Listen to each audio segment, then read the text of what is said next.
Already పొద్దున కొన్ని ప్రాముఖ్యమైన విషయాలు నేను మాట్లాడాను. మరి వెలుగు, కాలము, అలాగే పదార్థము, ఇవన్నీ కూడా మనిషి జీవితంతో సంబంధం కలిగి ఉన్నాయని, ఈ 3 పరిమాణాల్లో మానవుడు జీవిస్తున్నాడని మనం ఆల్రెడీ పొద్దున మాట్లాడుకున్నాం. అవునా? మరి ఇవేమీ లేకపోతే మనిషి జీవితం శూన్యం. అవునా? కళ్ళు మూసుకుంటే ఎలా ఉంటుందో అలాగే ఉంటుంది. కానీ దేవుడు ఈ యొక్క డైమెన్షన్లో, పరిమితి కలిగిన ప్రపంచంలో దేవుడు మనల్ని పెట్టాడని, అవునా, ఈ 3 పరిమాణాల్లో మానవుడు జీవిస్తున్నాడని, వాడి జీవితాన్ని ముందుకు కొనసాగిస్తున్నాడని మనం పొద్దున ఆల్రెడీ చెప్పుకున్నాం. అయితే ఈ 3 పరిమాణాల తర్వాత 4వ పరిమాణం ఏంటంటే ప్రాముఖ్యమైనది విజ్ఞానం, అంటే సైన్స్ అన్నమాట. ఈ 3 పరిమాణాల్లో జీవించాలంటే మనిషికి జ్ఞానేంద్రియాలు ఉంటే సరిపోతుంది. దేవుడు పెట్టిన 5 జ్ఞానేంద్రియాలతో ఈ 3 పరిమాణాల్లో మనం జీవిస్తూ ఉన్నాం. అవునా? అయితే ఇది దాటి వేరొక అదృశ్యమైన ప్రపంచం ఉందని మనిషికి తెలిసింది. అయితే ఆ ప్రపంచంలోనికి వెళ్ళాలంటే వాడికి ఏం కావాలంటే చదువు, జ్ఞానము కావాలి. కానీ ఈ 3 పరిమాణాల్లో జీవించాలంటే వాడికి చదువు అక్కర్లేదు, జ్ఞానం అక్కర్లేదు. అవునా? రోడ్డు మీద మీరు చూడండి, జంతువులు కానీ ఇవన్నీ కూడా మనతో పాటు జీవిస్తూ ఉన్నాయి. కానీ ఆ జంతువులకి మనలాంటి జ్ఞానం లేదు, సైన్స్ లేదు, టెక్నాలజీ లేదు. కానీ అవన్నీ చక్కగా తింటాయి. అవునా? కావలసినవి తాగుతాయి, అన్ని పనులు చేసుకుంటాయి. కానీ ఈ సైన్స్ అనే పరిమాణంలోనికి వెళ్ళాలంటే మనకేం కావాలి? చదువు, జ్ఞానం అనేది కావాలి. నిజమండి. ఈరోజు మనం ఈ బల్బు ఇవన్నీ కూడా చూస్తున్నామంటే గొప్ప గొప్ప శాస్త్రవేత్తలు ఆ అదృశ్యమైన ప్రపంచంలోనికి వెళ్ళి ఆల్రెడీ ఉన్నదాన్ని మనకి చూపించారు. అవునా? సో బల్బ్ అనేది ఉందని ఎప్పుడో కనుక్కున్నారు. కానీ దాన్ని ఎన్నో పరీక్షలు చేసి చేసి చేసి ఒకరోజు దాన్ని మన ముందుకు తీసుకొచ్చారు. ఈరోజు మనం చక్కగా లైట్ వేస్తే, స్విచ్ చేస్తే లైట్ వెలుగుతుంది. కానీ దాన్ని కనుక్కోవటానికి శాస్త్రవేత్తలు ఎంతో కష్టపడ్డారు. వారి చదువు, జ్ఞానము అన్నీ ఉపయోగించి అదృశ్యమైన ప్రపంచంలోనికి వెళ్ళి ఆ యొక్క టెక్నాలజీని మన ముందుకు తీసుకొచ్చారు. కాబట్టి 3టిని మించిన ప్రాముఖ్యమైన పరిమాణం ఏంటిదంటే విజ్ఞానము, సైన్స్. ఈ పరిమాణంలోనికి గనక వెళ్ళాలంటే మనకేం కావాలి? ఖచ్చితంగా చదువు, జ్ఞానము, తెలివితేటలు ఉంటే తప్ప అదృశ్యమైన ఆ ప్రపంచంలోనికి మనం వెళ్ళలేం. అందరూ ఆలకిస్తున్నారండి.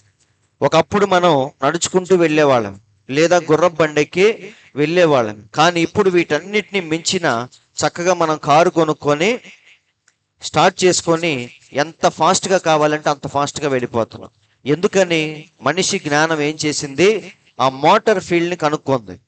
దాని ద్వారానే అన్ని పరికరాలు ఇవన్నీ కూడా ఈరోజు మనం కనుక్కొని వాటి ద్వారా మనం జీవిస్తూ ఉన్నాం.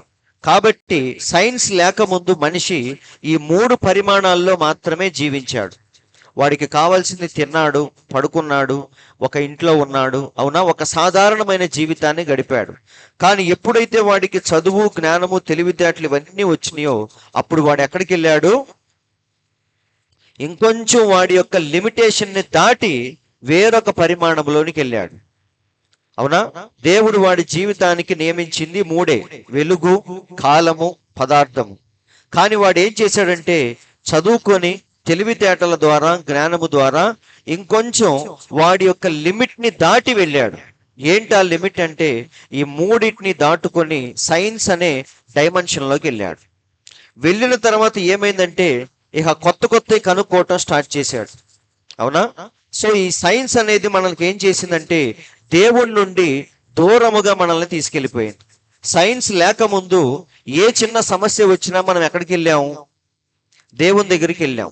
కానీ ఎప్పుడైతే సైన్స్ అనేది వచ్చిందో ఇక దేవుణ్ణి మనం మర్చిపోయి దేవుడి నుంచి మనం దూరంగా వెళ్ళిపోతూ ఉన్నాం. ఎందుకంటే ప్రతి చిన్నదానికి మన దగ్గరే సమాధానం దొరుకుతుంది కాబట్టి ఇక దేవునితో మనకి సంబంధము లేదు అనుకుంటున్నాం. సో మనిషి చదువుతో, జ్ఞానంతో ఏం చేశాడు? వాడు కొత్తవన్నీ కనుక్కున్నాడు. అందరూ ఆలకిస్తున్నారండి. మన చుట్టాలు ఇంతకు ముందు ఎక్కడో ఉంటే వారితో మాట్లాడాలంటే ఏం చేసేవాళ్ళం? పూర్వకాలములో యుద్ధాలు జరిగేటప్పుడు ఏదైనా ఒక ఇన్ఫర్మేషన్ చెప్పాలి అంటే చిన్న కాగితంలో రాసి జంతువులకి కట్టేవాళ్ళు. అవునా? పావురాళ్ళకి, కొన్ని నమ్మకమైన పక్షులు ఉండేవి, వాటికి కట్టి ఆ యొక్క సందేశాన్ని ఆ రాజుకు తెలియచేయటానికి చాలా కష్టపడేవాళ్ళు. ఈయన రాసిన తర్వాత కొన్ని రోజులకి అది వెళ్ళి ఆయనకి అందజేస్తే అందులో ఏముందో చదువుకునేవాడు. కానీ ఇప్పుడు మనం ఎవరితో అయినా మాట్లాడాలంటే మనం ఏం చేస్తున్నాం? ఫోన్ తీసి టకటక నొక్కి ఇమ్మీడియట్గా ఆయనతో మాట్లాడుతున్నాం. సపోజ్ ఆయన్ని చూడాలి, వెంటనే ఏం చేస్తున్నాం? వీడియో కాల్ నొక్కేసి వాడు ఏం చేస్తున్నాడో ఎక్కడుండే మనం చూస్తున్నాం. కాబట్టి సైన్స్ అనేది ఏం చేసింది? అదృశ్యమైన ప్రపంచంలోనికి మనల్ని తీసుకెళ్ళింది. అందరూ ఆలోచిస్తున్నారండి. కాబట్టి అసలు మనిషి ఇప్పుడు ఎక్కడ దాకా వెళ్ళిపోయాడు? చాలా సింపుల్గా పక్కింటికి వెళ్ళినట్టు వేరే గ్రహం మీదకి వెళ్తున్నాడు వాడు. అవునా? అంటే చూడండి, జ్ఞానం అనేది ఎంత అడ్వాన్స్ అయిపోయింది. ఒకప్పుడు ఇవేమీ లేవండి. కాబట్టి ఏ చిన్న సమస్య వచ్చినా దేవుని దగ్గరికి వెళ్ళేవాళ్ళు. ఎవరితో అయినా మాట్లాడాలంటే చాలా కష్టపడేవాళ్ళు. కానీ ఇప్పుడు ఎలా ఉందంటే ప్రపంచం చాలా సింపుల్గా వెళ్ళిపోయి వస్తా ఉన్నారు. వాడు వెళ్ళి జెండా పాత వస్తాడు, ఇంకో దేశం వాడు వెళ్ళి దాన్ని మించింది ఏదో చేసి వస్తా ఉంటాడు. ఇప్పుడు మార్స్ మీద ఏం చేస్తున్నారు? ఈ భూమి నాశనం అయిపోయింది కాబట్టి ఏదో ఒక రోజు మార్స్ అనే గ్రహం మీద మన జీవితాలు మళ్ళీ కొనసాగించాలని అక్కడ పొలాలు కూడా అమ్ముతా ఉన్నారు. పొలం అంటే అదే ల్యాండ్. అవునా? మీరు విన్నారా దాని గురించి? మార్స్ మీద కొనుక్కుంటున్నారు పెద్ద పెద్ద ధనవంతులు. ఎందుకని? ఏదో ఒక రోజు ఈ సృష్టి నాశనం అయిపోతే అక్కడికి వెళ్ళి హ్యాపీగా బతకొచ్చాను. కానీ ఆ తిక్కలోళ్ళకి అర్థం కావట్లేదు, ఈ భూమి మాత్రమే జీవరాశికి సరిపోయినట్టుగా దేవుడు డిజైన్ చేసి పెట్టాడు. బైబిల్లో చాలా చక్కగా ఉంది. ఏమనంటే ఈ ప్రపంచం మాత్రమే జీవరాశికి సరిపోయినట్టుగా దేవుడు నియమించాడు. అవునా? ఇప్పుడు ఒకవేళ మనం ఆ వేరే గ్రహం మీదకి వెళ్ళినా సరే అక్కడ మనం బతకలేం. అవునా? అక్కడ సరిపోయినంత ఆక్సిజన్ కానీ మనం పనులన్నీ చేసుకోవటానికి కావలసిన పదార్థాలు కానీ ఇవేమి మనకి దొరకవు. కాబట్టి దేవుడు ఈ భూమిని మాత్రమే మనకి నివాస స్థలముగా యోగ్యముగా పెట్టాడు. అయితే జ్ఞానం అనేది ఏం చేసింది? మనలో లేనిపోని కాన్ఫిడెన్స్ని తీసుకొస్తుంది. అది ప్రాముఖ్యమైన విషయం. ఒకప్పుడు మనిషి అంత కాన్ఫిడెంట్గా ఉండేవాడు కాదండి. కానీ సైన్సు టెక్నాలజీ వచ్చిన తర్వాత ఓవర్ కాన్ఫిడెన్స్ అనేది మనలో ఎక్కువైపోతుంది. అవునా? మనిషి తలుచుకుంటే ఎక్కడికైనా వెళ్ళగలడు, ఏమైనా చేయగలడు. కాబట్టి మనిషికి రోజు రోజుకి కాన్ఫిడెన్స్ అనేది పెరిగిపోతా దేవుడి నుంచి వాడు ఏమైపోతున్నాడంటే దూరం అయిపోతూ ఉన్నాడు. అవునా? గాలిలో ఎగురుతున్నాడు, చంద్రమండలం మీదకి వెళ్ళొస్తున్నాడు, నీళ్ల లోపల కూడా నడుస్తున్నాడు. సబ్మెరైన్స్ వేసుకుని ఏం చేస్తున్నాడు? చక్కగా వెళ్తున్నాడా లేదా? సో ఇప్పుడు వాడు చెయ్యని పని అంటూ ఏమీ లేదు. ఎక్కడో విదేశాల్లో ఉన్న వారిని ఇక్కడ కూర్చొని ఏం చేస్తున్నాం? మనం డైరెక్ట్గా చూస్తున్నాం. కాబట్టి ఇప్పుడు మనిషి చెయ్యలేదంటూ ఏమీ లేదు. ఇంటర్నెట్ గురించి మనందరికీ తెలుసు. నువ్వు ఏదన్నా అందులో టైప్ చేయి, నీకు సమాధానం వచ్చేసింది. దేవుడు ఉన్నాడా అని కొట్టు, దానికి సంబంధించిన ఫైల్స్ అన్నీ వస్తాయి. నరకం ఉందా అని కొట్టండి, దానికి సంబంధించిన. కాబట్టి సృష్టిలో దేన్నైనా సరే మనం ఇక్కడ కూర్చొనే తెలుసుకోవచ్చు. సో జ్ఞానం అనేది అంత పెరిగిపోయింది. ఇన్ని విషయాలు మనకు తెలుస్తున్నప్పుడు ఇక దేవుని మీద ఎవడైనా ఆధారపడతాడా? ఎవడు ఆధారపడ్డు. కాబట్టి ఈ 4వ పరిమాణం అనేది ఏం చేసిందంటే అదృశ్యమైన ప్రపంచంలోనికి మనల్ని తీసుకొని వెళ్ళింది. అదే సైన్స్ అండ్ టెక్నాలజీ. నిజమండి, ఈరోజు చదువుకిచ్చిన ప్రాముఖ్యత ఎవ్వరూ దేనికి ఇవ్వట్లేదు. నిజంగా మనం పచ్చడి తిన్నా సరే పిల్లల్ని మాత్రం ఏం చేస్తాం? మంచి స్కూల్లో చదివేస్తాం. ఎందుకని? చదువు లేకపోతే విలువ ఉండదు, పక్కన పెట్టండి, అసలు బతకటమే తెలియదు అన్నట్టుగా అయిపోయింది. కాబట్టి ఈరోజు చదువు అనేది చాలా ప్రాముఖ్యమైనది. ఎందుకు అంటే మనిషి 4వ పరిమాణంలోనికి ఆల్రెడీ ఎంటర్ అయిపోయాడు. వాడు సైన్స్ అండ్ టెక్నాలజీతో ఇప్పుడు వాడు దేన్నైనా సాధించవచ్చు అనే పిచ్చి భ్రమలో వాడు జీవిస్తా ఉన్నాడు. కాబట్టి ఈ ఆలోచనలన్నీ చేస్తూ ఇక దేవునితో మాకు పని లేదు అన్నట్టుగా అయిపోయింది పరిస్థితి. అంతే కదా? నీ చదువుతో జ్ఞానంతో అన్నీ తెచ్చుకుంటున్నప్పుడు ఇక దేవునితో పనే ఉంది చెప్పండి. ఒకప్పుడు ఏంటి? ఇది చూడండి, ఏంటిది? మన గుండె ఎలా పనిచేస్తుందో ఇలా చూస్తే మనకు తెలియదు. అవునా? చాలా మంది వచ్చి చెప్తారు గుండె అంతా బరువుగా ఉందండి, లోపల బాగా దడదడ అని కొట్టేసుకుంటుంది, నాకు బాగా భయం వస్తుంది అంటాం. అప్పుడు గుండె ఎలా పనిచేస్తుందో ఎవరికి కనిపించదు. కానీ మిషన్ ప్రోబ్ తీసుకొచ్చి, అల్ట్రాసౌండ్ ప్రోబ్ తీసుకొచ్చి పెడితే వాడి గుండె చక్కగా మనకు కనపడింది. నేను డీసీ చేశాను కాబట్టి చెప్తున్నాను. నేను ఎవడు వచ్చినా సరే పడుకోబెట్టి మేము ఏం చేస్తాం, వాడి గుండె ఎలా ఉందో ముందు చూస్తాం. గుండె బాగుంటే మిగతా అన్ని చిన్న చిన్న విషయాలే. గుండె సరిగ్గా లేకపోతే అదే పెద్ద సమస్య. కాబట్టి గుండెను మనం ఒకప్పుడు చూడలేదు, కానీ సైన్స్ అండ్ టెక్నాలజీ ఏం చేసింది, అదృశ్యమై ఉన్న విషయాలను వెలికి తీసింది. వింటున్నారండి? ఇది అదృశ్యమైన ప్రపంచం. ఈ బాహ్య నేత్రాలకి కనపడదు, నీ లోపల ఏం జరుగుతుందో తెలియదు. కానీ ఎప్పుడైతే ఆ మెషిన్ని, మానవుడు కనుక్కున్న టెక్నాలజీని ఎప్పుడైతే తీసుకొచ్చి ఆ శరీరం మీద పెట్టామో, అప్పుడు లోపల గుండె ఎలా కొట్టుకుంటుందో మనకి క్లియర్గా కనపడతా ఉంటుంది. చిన్నప్పుడు చదువుకోవటమే గుండెలో 4 గదులు ఉంటాయని, కానీ ఆ 4 గదులను ఇప్పుడు ఏం చేస్తున్నాం, కళ్ళకు కట్టినట్టుగా మనకి చూపిస్తా ఉంది. వింటున్నారండి? కవాటంలో ఏదో లీకేజ్ ఉందండి అని చెప్తారు. మా మమ్మీకి కూడా మరి హార్ట్లో కొంచెం ప్రాబ్లం ఉంది. అవునా? ఎలా తెలిసింది ప్రాబ్లం ఉందని? ఈ పరికరాలు అన్నీ వాడుకొని ఈ సైన్స్ టెక్నాలజీ ఏం చేసిందంటే, మా అమ్మకు ఈ యొక్క కవాటం దగ్గర లీకేజ్ ఉందని తెలిసింది. అందరూ ఆలకిస్తున్నారు. మామూలుగా చూస్తే తెలిసిద్దా? ఆమెకు ఆయాసం అని మాత్రమే తెలిసిద్ది, అప్పుడప్పుడు దగ్గు వస్తుందని మాత్రమే తెలిసిద్ది, గుండె బరువుగా ఉందని మాత్రమే తెలిసిద్ది. కానీ ఎప్పుడైతే ఆ సైన్స్ అండ్ టెక్నాలజీని వాడుకున్నామో అప్పుడు ఏమైంది, ఈ కవాటం దగ్గర ఆమెకు లీకేజ్ ప్రాబ్లం ఉందని, గుండె చాలా ఇబ్బందిగా ఉందని, కుదిరితే ఆపరేషన్ చేయాలని, ఈ కవాటం మార్చుకోవాలని, లేదా మందులు వాడుకోవాలని, ఈ విషయాలన్నీ మనకు తెలిసింది ఎప్పుడంటే ఈ సైన్స్ అండ్ టెక్నాలజీని మనం వాడుకున్నప్పుడు. అవునా? కాబట్టి ఇప్పుడు ఈ డాక్టర్ కానీ పేషెంట్లు కానీ దేవుణ్ణి నమ్ముతారా? డాక్టర్ దగ్గరికి వెళ్తారా? ఖచ్చితంగా డాక్టర్ దగ్గరికి వెళ్తారు. అవునా? కానీ ఒకప్పుడు ఏదైనా సమస్య ఉన్నప్పుడు ఎక్కడికి వెళ్తాం మనం? ప్రభువా ఏంటి నా పరిస్థితి అని చెప్పేసి దేవుని దగ్గరికి వెళ్తాం. కానీ ఇప్పుడు దేవుడు గుర్తురాడు గబుక్కుని. ఎవరు గుర్తొస్తారు? మన పక్కన ఉన్న కార్డియాలజిస్టే గుర్తొస్తాడు. ఎందుకని? ఆయన టీవీలో మనకు చూపిస్తూ ఉంటాడు, ఇదిగా నీ గుండె ఎలా కొట్టుకుంటుందని. అప్పుడు మనం దీన్ని చూస్తామా, దాన్ని చూస్తామా?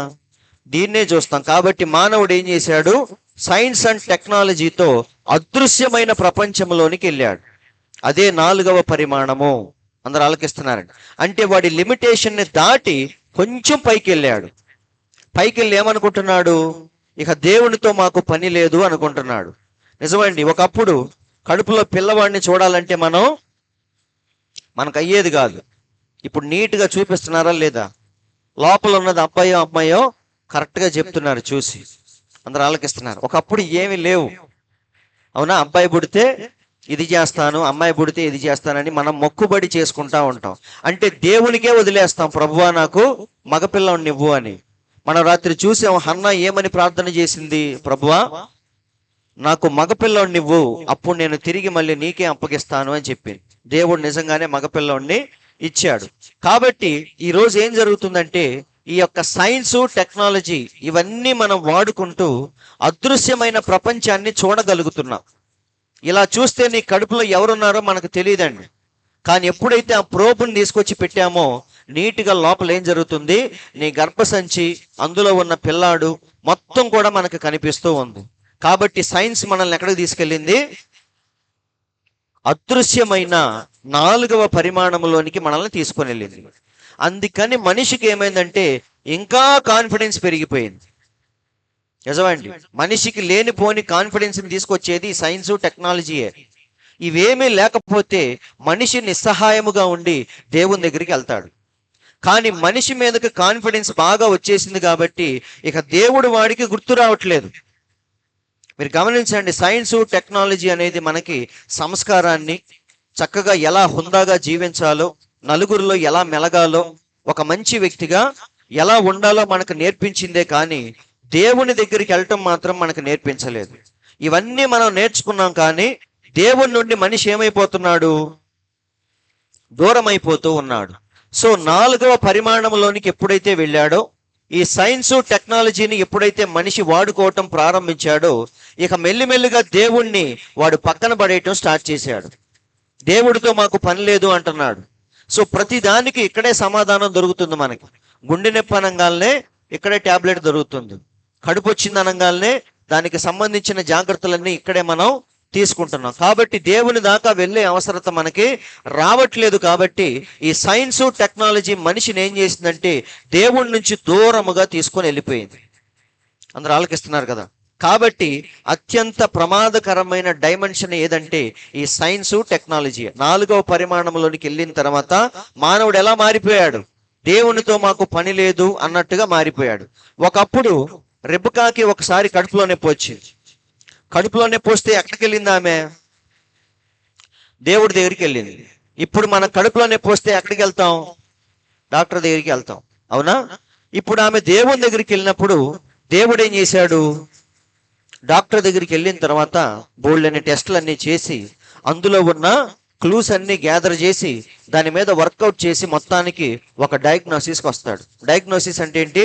ట్రీట్మెంట్ కంటే చాలా ప్రాముఖ్యమైనది డయాగ్నోసిస్ అంటే.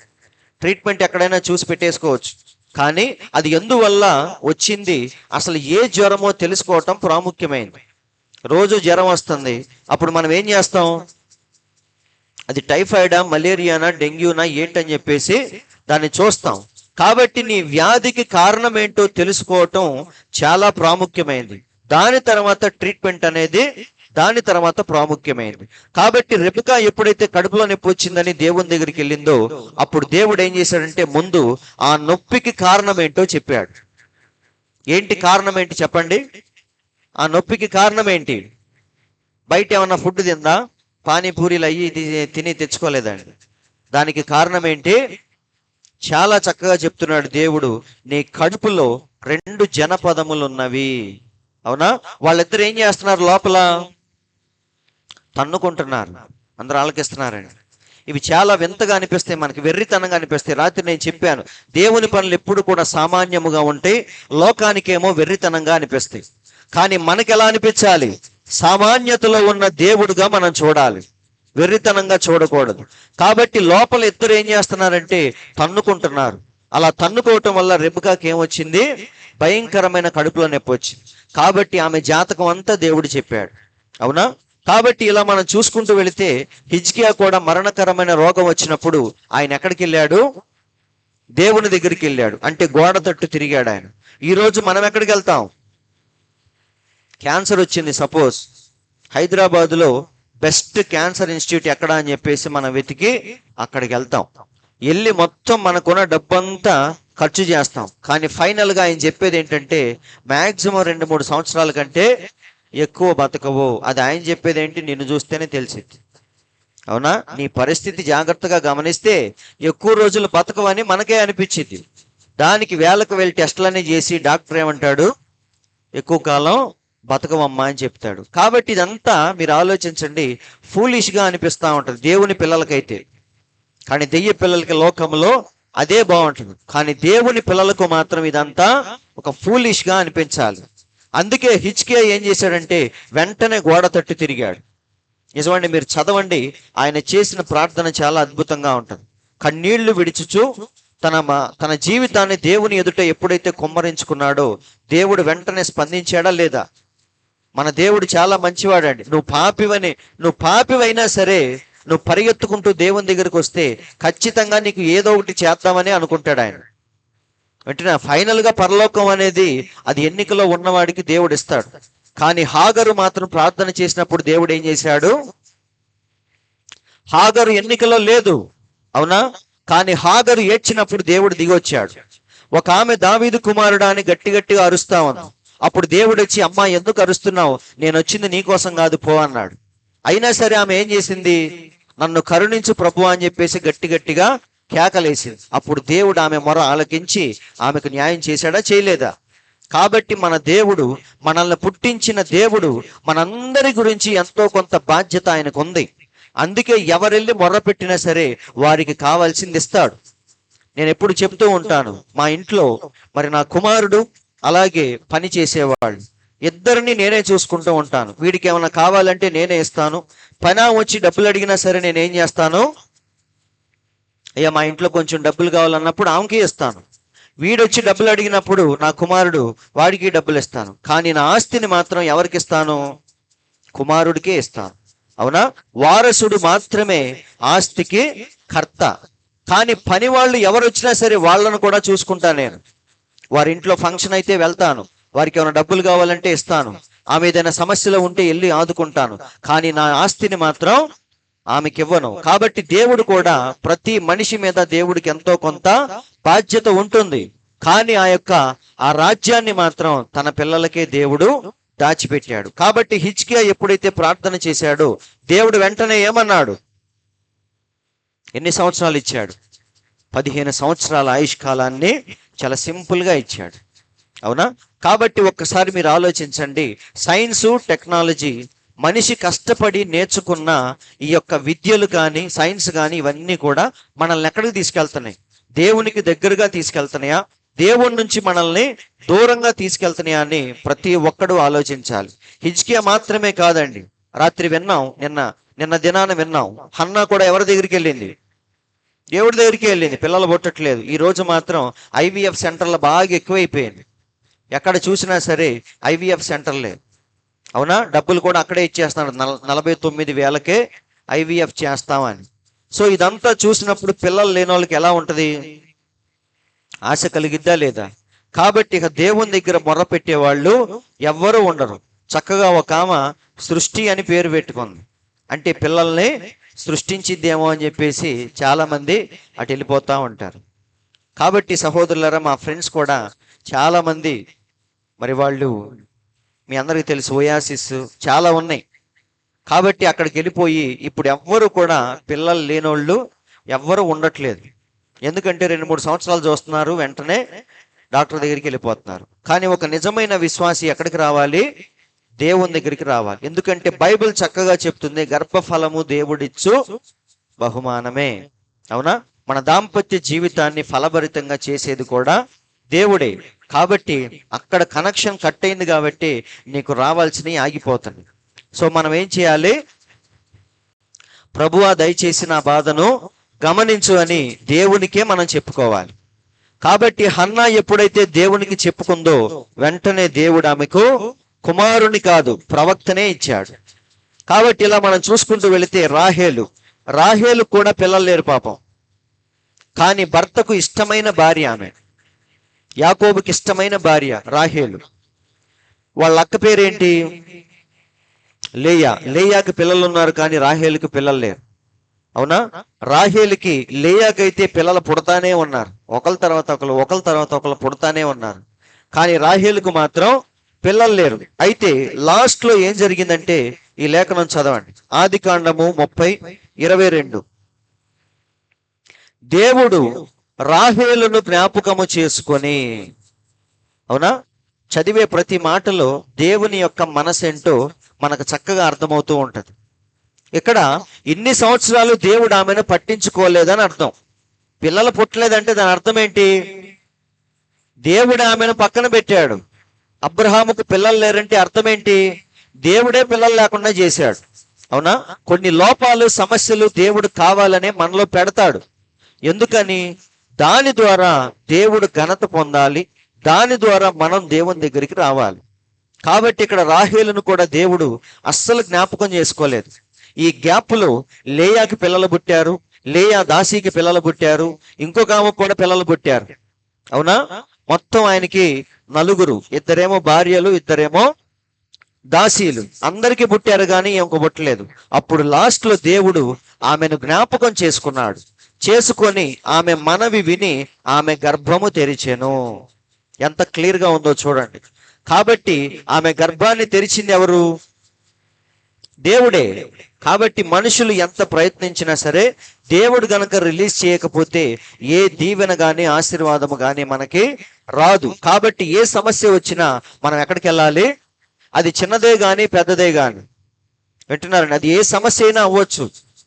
కనీసం నువ్వు వెళ్ళేటప్పుడు నీ గుమ్మం తగిలి నీకు కాలికి దెబ్బ తగిలినా సరే నువ్వు వెంటనే యేసయ్యని జ్ఞాపకం చేసుకోవాలి.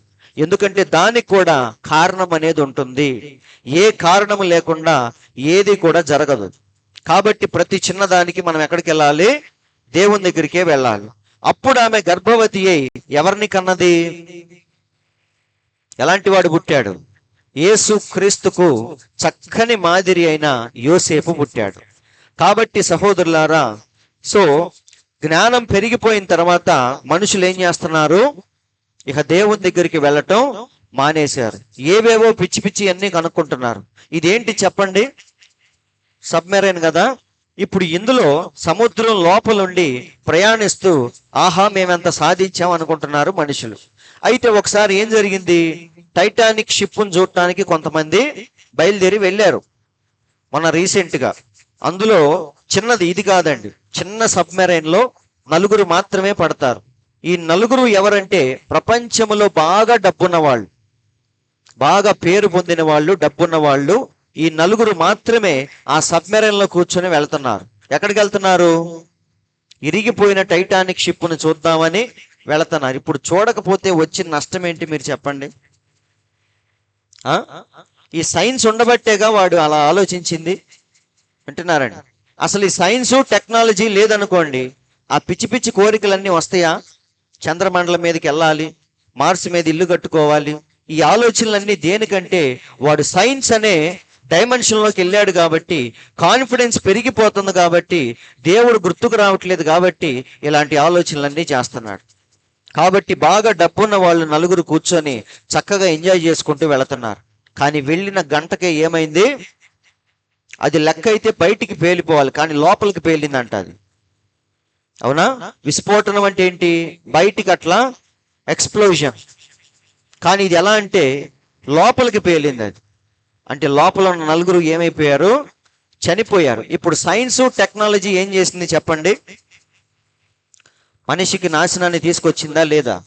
కాబట్టి సహోదరులారా, అంతేకాదండి, మీరు గమనించండి, మనిషి టెక్నాలజీతో చేసినవన్నీ కూడా వాడి ప్రమాదానికే తెచ్చుకున్నాడు. ఏదైనా చూడండి, మంచి మంచి వాహనాలు, రేసింగ్ కార్స్ మనం కొనుక్కుంటున్నాం, కానీ వాటి వల్ల రోడ్ ట్రాఫిక్ యాక్సిడెంట్స్ జరుగుతున్నాయా లేదా? ఒకప్పుడు యాక్సిడెంట్లు అంత లేవండి, కానీ ఇప్పుడు మీరు గమనించండి, హాస్పిటల్కి మీరు వెళ్ళి చూడండి. నేను డ్యూటీ చేసేటప్పుడు ఒక నైట్ డ్యూటీలో ఈ ట్రాఫిక్ యాక్సిడెంట్లే చాలా వస్తాయి. అన్ని తలకాయలు పగలగొట్టుకొని వస్తూ ఉంటారు. ఎందుకంటే వాళ్ళు మందు తాగి అర్ధరాత్రి పూట ఇష్టం వచ్చినట్టు తోలుతూ ఉంటారు. సో టెక్నాలజీ ఏం చేసింది? మనకి ఎక్కడా చూడని యాక్సిడెంట్లు ఈరోజు మనం చూస్తున్నాం. అంతేకాదండి, ఎలక్ట్రిక్ షాకులు కానీ మనిషి ఎన్నో కనుక్కున్నాడు, కానీ కరెక్ట్గా కనుక వాడకపోతే అది మనకేం చేసిద్ది? మన ప్రాణాన్ని తీసిద్దా లేదా? చక్కగా హీటర్ పెట్టుకుంటే వాటర్ అన్నీ హీట్ అయిపోతాయి, ఎంత హాయిగా ఉందో అనిపించింది.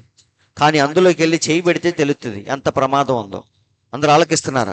కాబట్టి మనిషి కనుక్కున్నదంతా వాడి పీకల మీదకే తెచ్చుకుంటున్నాడు తప్ప దానివల్ల ఉపయోగం ఏమీ లేదు. మీరు చూడండి, క్రైమ్స్ కానీ మనుషులు ఇష్టం వచ్చినట్టుగా గంజాయి కొట్టి, మీకు తెలియదు, మీ దగ్గర ఉందో లేదో తెలియదు, కానీ విజయవాడలో నైట్ డ్యూటీ చేసేటప్పుడు చాలా మంది వస్తూ ఉంటారు బ్లేడ్తో కట్ చేసుకొని.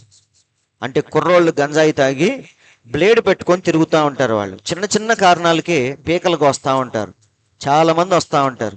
అప్పుడు అక్కడ ఉన్న పోలీస్ చెప్తాడు మాకు, సార్ వీళ్ళందరూ బ్లేడ్ బ్యాచ్ సార్ అని. వాళ్ళు ఎక్కడ ఉంటారో ఏంటో అందరికీ పోలీసులకు తెలుసు అంట, కానీ ప్రాపర్ ఎవిడెన్స్ లేకుండా వాళ్ళని వీళ్ళు ఏమీ చేయలేరు. చాలా మంది అలా వస్తూ ఉంటారు. సో క్రైమ్ రేట్ అనేది బాగా పెరిగిపోయిందా లేదా? టెక్నాలజీ పెరగటం వల్లే ఇవన్నీ కూడా జరుగుతున్నాయి.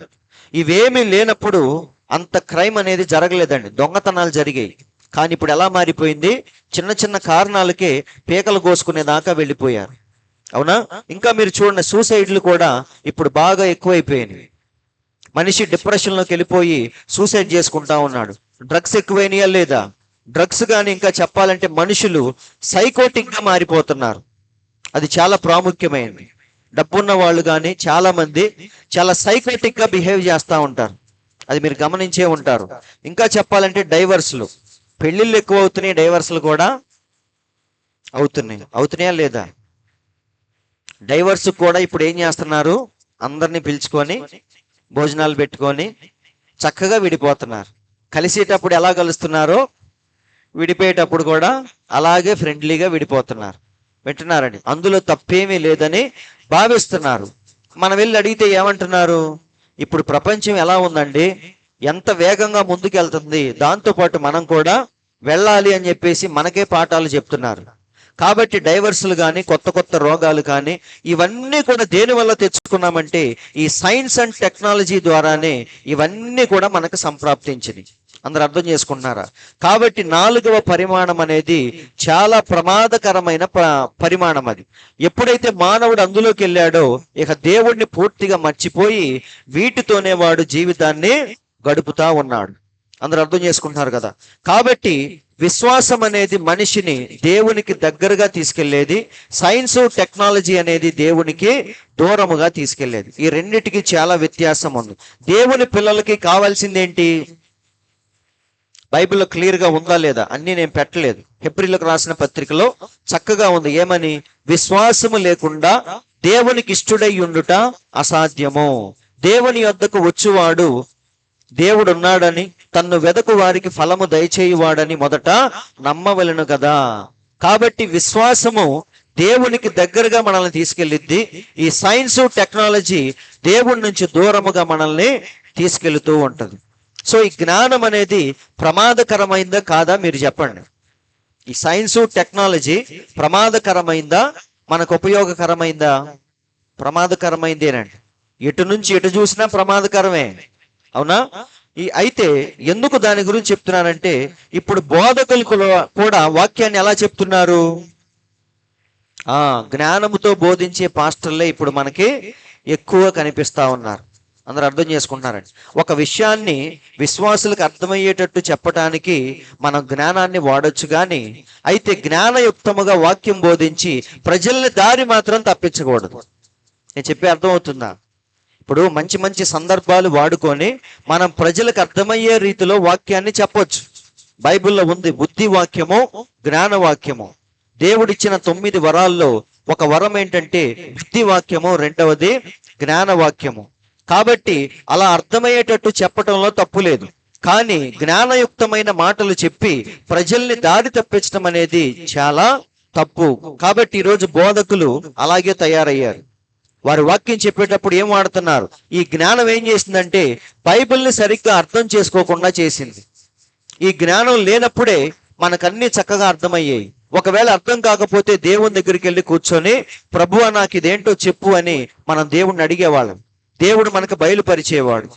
వర్తమానము ద్వారానో, కళల ద్వారానో, దర్శనాల ద్వారానో దేవుడు మన సందేహాలు తీర్చేవాడు. కానీ ఇప్పుడు జ్ఞానం ఎక్కువైపోయి వాక్యాలు కూడా ఎలా మారిపోయినాయి? జ్ఞానం లేనప్పుడు వాడు చక్కగా అర్థం చేసుకున్నాడు, శిష్యులందరూ ఒకే బాప్తిసాన్ని పొందారు, మనం కూడా ఆ బాప్తిసాన్నే పొందాలని. కానీ జ్ఞానం ఎక్కువైపోయిన తర్వాత వాడికి బైబిల్లో ఎంతమంది దేవుళ్ళు కనిపిస్తున్నారు? 3 కనిపిస్తున్నారు, అవునా? ఒకడికేం 2 కనిపిస్తున్నారు, ఒకడికేం రకరకాలుగా కనీసం 3 ఉన్నారు అంటున్నాడు ఒక ఆయన. కనీసం అంటే ఏంటి? మాక్సిమం ఎంతమంది ఉన్నారు, అవునా? కాబట్టి ఈ జ్ఞానయుక్తముగా ఆలోచిస్తే మనకన్నీ ఇలాగే అనిపిస్తా ఉంటాయి. బైబిల్లో కూడా 3 దేవుళ్ళని ఒకడు చెప్తాడు, ఒకడేమో రకరకాల బాప్తీసాలు ఇస్తా ఉంటాడు, అడిగితే లేఖనాలు చూపిస్తా ఉంటాడు, అవునా? ఇంకొకడు చేయమంటాడు స్త్రీ బోధ చేయటంలో తప్పే లేదంటాడు, దానికి సంబంధించిన లేఖనాలు ఎతికి పెట్టుకుంటాడు. మనం వెళ్ళి అడిగామనుకో ఏం చెప్తాడు? వెంటనే దెబోరా గురించి చదివిస్తాడు కాసేపు, సమరయ స్త్రీ గురించి చదివిస్తాడు కాసేపు. కాబట్టి లేఖనాలన్నీ మనకు చూపించి స్త్రీ బోధ చేయటంలో తప్పు లేదు అంటాడు. వింటున్నారండి? సో అక్కడ కూడా ఏం ప్రదర్శిస్తున్నాడు వాడు? జ్ఞానాన్నే ప్రదర్శిస్తున్నాడు బైబిల్ దగ్గర కూడా. అలాగే బల్లారాధన, ఇవన్నీ మనకు తెలిసిన విషయాలే. మనం రాత్రిపూట కూడుకుంటాం, వాడేమో బల్లారాధన అని చెప్పేసి పగలను ఆచరిస్తా ఉంటాడు. అలా ఈరోజు ఏమైందంటే భక్తి అంతా కూడా ఆచార భక్తిలాగా మారిపోయింది. అన్ని నిష్ఠగా జరుగుతాయి, కానీ అక్కడ ఆత్మతో సత్యముతో ఆరాధించేవారు ఎవ్వరూ ఉండరు. ఇదంతా దేని వల్లంటే చదువు ఎక్కువైపోయి, జ్ఞానం ఎక్కువైపోయి బైబిల్ని రకరకాలుగా అర్థం చేసుకుంటూ ఉన్నారు. అందరూ ఆలకిస్తున్నారండి. అసలు నీకు తెలివి గనక అంత లేకపోతే నువ్వు ఎవరి మీద ఆధారపడతావు? చూడండి, ఒక గొర్రె ఎవరి మీద ఆధారపడిద్ది? కేవలం కాపరి మీదే ఆధారపడింది. ప్రవక్త చక్కగా చెప్తున్నాడు, రోడ్డు మీద వెళ్ళేటప్పుడు ప్రవక్త చూశాడంట. భారతదేశం వచ్చినప్పుడు ఆయన చూశాడంట, రోడ్డు మీద ట్రాఫిక్ జామ్ అయినప్పుడు ఒక ఆయన గొర్రెల్ని కాచుకుంటూ రోడ్డు మీద వెళుతున్నాడు. వెళ్ళేటప్పుడు రోడ్డు కాపక్క ఈ పక్క తినుబండారాలు చాలా ఉన్నాయి, అవును కదా? రోడ్డు పక్కన ఏం పెడతాం మనం? జాంకాయలు, ఇవన్నీ అమ్ముకుంటూ ఉంటారు. అయితే ఆ గొర్రెల మంద అలా వెళుతూ ఉన్నప్పుడు పక్కన ఎన్నో ఉన్నాయి, కానీ ఎప్పుడు కూడా కాపరికి తెలియకుండా ఒక్కటి కూడా జంప్ చేయలేదంట. కాపరినే చూసుకుంటూ వెళ్ళిపోతాం. కానీ మేకలు ఏం చేస్తాయి? కాపరిని మస్కా కొట్టి అటు ఇటు జంపింగ్ చేస్తూ ఉంటాయి. కాబట్టి దేవుడు తన పిల్లల్ని గొర్రెలతో పోల్చుకుంటున్నాడు. ఎందుకంటే అవి కేవలం కాపరి మీదే ఆధారపడతాయి. సొంత జ్ఞానం అనేది వాటికి పాపం ఉండదు. తప్పిపోయినప్పుడు ఎలా తప్పించుకోవాలో కూడా వాటికి తెలియదు. ఎక్కడైనా గొర్రె తప్పిపోయిందంటే కాపరి కోసమే ఎదురు చూసింది తప్ప ఏదో ఒక సందులోకి అది దూరేది. వింటున్నారండి? కాబట్టి దేవుని పిల్లలు కూడా అలాంటి వాళ్ళే, అలాంటి మనస్తత్వం కలిగిన వాళ్ళే. కానీ జ్ఞానం ఏం చేసింది మనల్ని? జ్ఞానం ఏం చేసింది? గొర్రెలాగుంటే ఏమొచ్చింది, బయటికి బా అని చెప్పేసి లోకం దగ్గరికి తీసుకెళ్లి మనకి లేనిపోయిన అన్ని అలవాటు చేస్తా ఉంది. కాబట్టి జ్ఞానం అనేది చాలా ప్రమాదకరమైంది. మరి ముఖ్యంగా వాక్య విషయంలో ఎప్పుడు కూడా జ్ఞానాన్ని ప్రదర్శించకూడదు. ఎప్పుడైతే జ్ఞానాన్ని ప్రదర్శిస్తామో బైబిల్ మనకి ఎలా కనిపించింది? రకరకాలుగా కనిపించింది. ముగ్గురు దేవుళ్ళని, బాప్తిసం ఎక్కడైనా ఇవ్వచ్చని, ఇలా ఓవరాల్గా మనం చేసే ఆరాధన వ్యర్థమైన ఆరాధనలాగా మారిపోయింది. కాబట్టి మనం ఏం చేయాలి? జ్ఞానాన్ని ఏం చేయాలి? తెలివితేటల్ని కొంచెం దూరంగా పెట్టాలి. వింటున్నారండి? దేవుడు మనకిచ్చినంత మట్టుకే మనం వాడుకోవాలి. అవునా? కాబట్టి సహోదరులారా, అందుకే దేవుడంట జ్ఞానులకు వివేకులకు ఈ సంగతులను మరుగు చేసి ఎవరికి బయలుపరిచాడంట? పసిపిల్లలకి బయలుపరిచాడంట. చదవండి. ఆ సమయమున యేసు చెప్పినది ఏమనగా, తండ్రి ఆకాశమునకు భూమికి ప్రభువా, నీవు జ్ఞానులకు వివేకులకు ఈ సంగతులను మరుగు చేసి పసిబాలులకు బయలుపరిచినావని నిన్ను స్తుతించుచున్నాను. దేవుడికి కూడా ఇష్టమైంది ఏంటి? నాకు అన్నీ తెలుసు అనుకునే వాళ్ళని దేవుడు కాసేపు పక్కన కూర్చోమంటాడు. నాకేమీ తెలీదు అనే వాళ్ళ దగ్గరికి దేవుడు వెళ్తాడు. అవునా కాదా? కాబట్టి అందుకే దేవుడు ఏమంటున్నాడు? జ్ఞానులకు వివేకులకు ఈ సంగతులను మరుగు చేశాడు. వారన్నీ చదువుకుంటారు, కానీ వాళ్ళు తప్పటడుగులు వేస్తారు. వారు ఏదో లాజిక్ మిస్ అవుతారని మనం ఎప్పుడు చెప్పుకుంటూ ఉంటాం. దావీదు కూడా ఒకసారి దేవుణ్ణి పక్కన పెట్టి మందసాన్ని తీసుకురావటానికి వెళ్ళాడు. అప్పుడు ఏం జరిగింది? మందసం జారిపోయిందా లేదా? కాబట్టి ఎక్కడో ఒక చోట అపశృతి అనేది జరుగుతూ ఉంటది. కాబట్టి మనం ఏం చేయాలి? పూర్తిగా దేవుని మీద ఆధారపడి మన జీవితాన్ని తీసుకెళ్ళాలి. వింటున్నారు? మేము జ్ఞానులమి, వివేకులమి, మాకంతా తెలుసు అని ఎప్పుడైతే అనుకుంటామో దేవుడు ఖచ్చితంగా ఆ వ్యక్తిని ఏం చేస్తాడు? పక్కనుండ అంటాడు. పక్కనుండంటే ఏంటి దాని అర్థం? మనకు అసలు ఏం బయలుపరచాడు దేవుడు. వింటున్నారండి? ఒకరోజు వాడే వెర్రోడుగా మారిపోతాడు. అవునా? కాబట్టి సహోదరులారా, ఈ సైన్స్ అనేది ఏం చేసింది? దేవుడి నుంచి మనల్ని దూరంగా తీసుకెళ్ళిపోయింది. ఎందుకంటే దేవుని మీద ఆధారపడే పరిస్థితి అక్కడ లేదు. నీకు కడుపులో నొప్పి వచ్చినా, నీకు ఏదైనా సమస్య వచ్చినా, నువ్వు ఎక్కడికన్నా వెళ్ళాలన్నా అన్నీ కూడా నీకు అందుబాటులో ఉన్నాయి. కాబట్టి ఈ సైన్స్ టెక్నాలజీ అదృశ్యమైన ప్రపంచాన్ని తీసుకొచ్చి నీ ఎదుట ఉంచింది. కాబట్టి ఇక మనం దేవుని వైపు చూసే పరిస్థితిలో లేము. అందరూ వింటున్నారండి? కాబట్టి సహోదరులారా, అయితే చాలా జాగ్రత్తగా గమనించండి. మనిషి బతికినంత కాలం ఎగురుతాడు, దూకుతాడు. అవునా? ఈ మూడు పరిమాణాలను దాటుకొని ఈ సైన్స్ అనే పరిమాణంలోనికి వెళ్తాడు. దేవుడు లేడంటాడు. అవునా? ఛాలెంజ్ చేస్తాడు, ఏంటేంటో చేస్తాడు. అయితే ఒకరోజు వాడు చచ్చిపోయి ఎక్కడికి వెళ్తాడు? ఎన్ని గంతులు వేసినా ఒకరోజు ఎక్కడికి వెళ్ళాలి మనం? బతుకున్నప్పుడు ఏమన్నాడు? దేవుడు లేడు, ఏం లేదు, మొత్తం సైన్సే అంటాడు. అవునా కాదా? కాబట్టి సైన్స్తోనే వాడు జీవించి ఎన్నో పేరు ప్రఖ్యాతులు తెచ్చుకొని నోబెల్ బహుమతులు కూడా పొందుకొని పిల్లలు చదివేటప్పుడు అన్ని శాస్త్రవేత్తల గురించే ఉంటాయి. అవునా? మరి బైబిల్లో ఉన్న విశ్వాస వీరుల గురించి రాయలేదే? వారు గొప్పోళ్ళ, వీరు గొప్పోళ్ళ? ఒక బల్బ్ ఏదో కనుక్కున్నాడని చెప్పేసి థామస్ అల్వా ఎడిసన్ ని మనం ఏం చేస్తున్నాం? కొనియాడుతున్నాం, నోబెల్ బహుమతులు ఇస్తున్నాం. ఆయన బొమ్మ గీసి పిల్లలందరూ చూసి నేర్చుకోవాలని స్కూళ్ళల్లో పెడుతున్నాం. వింటున్నారని? వాడు చిన్నప్పటి నుంచి వాడి గురించి నేర్చుకుంటా ఉంటాడు. కానీ దాన్ని మించిన జ్ఞానం బైబిల్లో ఉందని ఆ విశ్వాస వీరుల గురించి ఎవరైనా చెప్తారా? చెప్పరండి. ఇప్పుడు ఆయన బల్బు కనుక్కొని ఎంత చేసి ఫైనల్ గా ఎక్కడికి వెళ్ళాడు? ఒక రోజు చనిపోయి భూమిలో కలిసిపోయాడు. అవునా? కాబట్టి మనం ఎంత ఎత్తు ఎగిరినా సరే, ఎన్ని గంతులు వేసినా సరే, దేవుడు లేడని ఎంత బల్లగుద్దినా సరే, ఒకరోజు ఏమైపోవాలి? అరిచి అరిచి అరిచి ఒకరోజు కామైపోవాలి. అంటే మనం చనిపోవాలి. చనిపోయిన తర్వాత నుంచి అసలు కథ అనేది స్టార్ట్ అయింది మనకి. వింటున్నాను? బతుకున్నప్పుడు ఏం చేస్తాం మనం? ఎవరిని నమ్మం మనం. వాడు ఎన్ని రుజువులు చూపించినా దేవుడు లేడు అంటాం. వింటున్నారండి? ఎందుకంటే నీకు ఆ స్వేచ్ఛ ఉంది. తిరస్కరించడానికి దేవుడు నీకు స్వేచ్ఛనిచ్చాడు. ఈ భూమి మీద బతికినంత కాలం అంగీకరించడానికి, తిరస్కరించడానికి మనకి స్వేచ్ఛ అనేది ఉంది. అందుకే ప్రతి మనిషి ఏం చేస్తా ఉంటాడు? నా మనసు అంగీకరించట్లేదండి. నువ్వు ఎన్నన్నా చెప్పు, నా మనసు మాత్రం ఒప్పుకోవట్లేదు అంటాడు. నిజమే, నీకు ఆ హక్కు ఉంది. కానీ చనిపోయిన తర్వాత అసలు కథ అనేది స్టార్ట్ అయింది. అప్పుడు నీ ఇష్టాలకే సంబంధం లేదు. అప్పుడు నీ శరీరం, నీ యొక్క ప్రాణము, ఆత్మ అన్ని విడిపోయి నీ శరీరం మట్టిలో కలిసిపోయింది. ఇక నువ్వెక్కడికి వెళ్ళాలి మరి? నీ శరీరం ఎక్కడికి వెళ్ళిపోయింది? మట్టిలోకి వెళ్ళిపోయింది. నువ్వు బతుకున్నప్పుడు పెద్ద సైంటిస్ట్వే, ఒప్పుకుంటా. నీ గురించి ప్రతి చోట ఉన్నాయి. నీ బొమ్మలు ఉన్నాయి, విగ్రహాలు ఉన్నాయి, పుస్తకాల్లో నీ గురించి కథలుగా రాశారు. దానికి నేనేమన్నా? ఇప్పుడు నువ్వు చనిపోయావు, నీ పరిస్థితి ఏంటి? నీ శరీరం ఎక్కడికి వెళ్ళిపోయింది?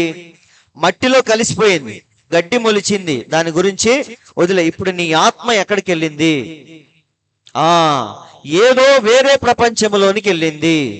దాని గురించి ఈరోజు మనం మాట్లాడుకోవాలి. మనిషి బతికినంత కాలం వెలుగు గురించి, పదార్థము గురించి, కాలము గురించి వాడు అదృశ్యమైన ప్రపంచాన్ని కూడా ఛేదించి దాన్ని మన ముందు పెట్టాడు. కానీ చనిపోయిన తర్వాత ఇక వాడి పరిస్థితి ఏంటంటే, దేవుడు నియమించిన ఆ 2 ప్రదేశాల్లోకి వెళ్ళాలి. ఏంటి ఆ 2 ప్రదేశాలు? చూద్దాం. 5వ పరిమాణం ఏంటి? పాతాళ లోకము. కరెక్ట్ గా చెప్పాలంటే అదొక లోకం అండి.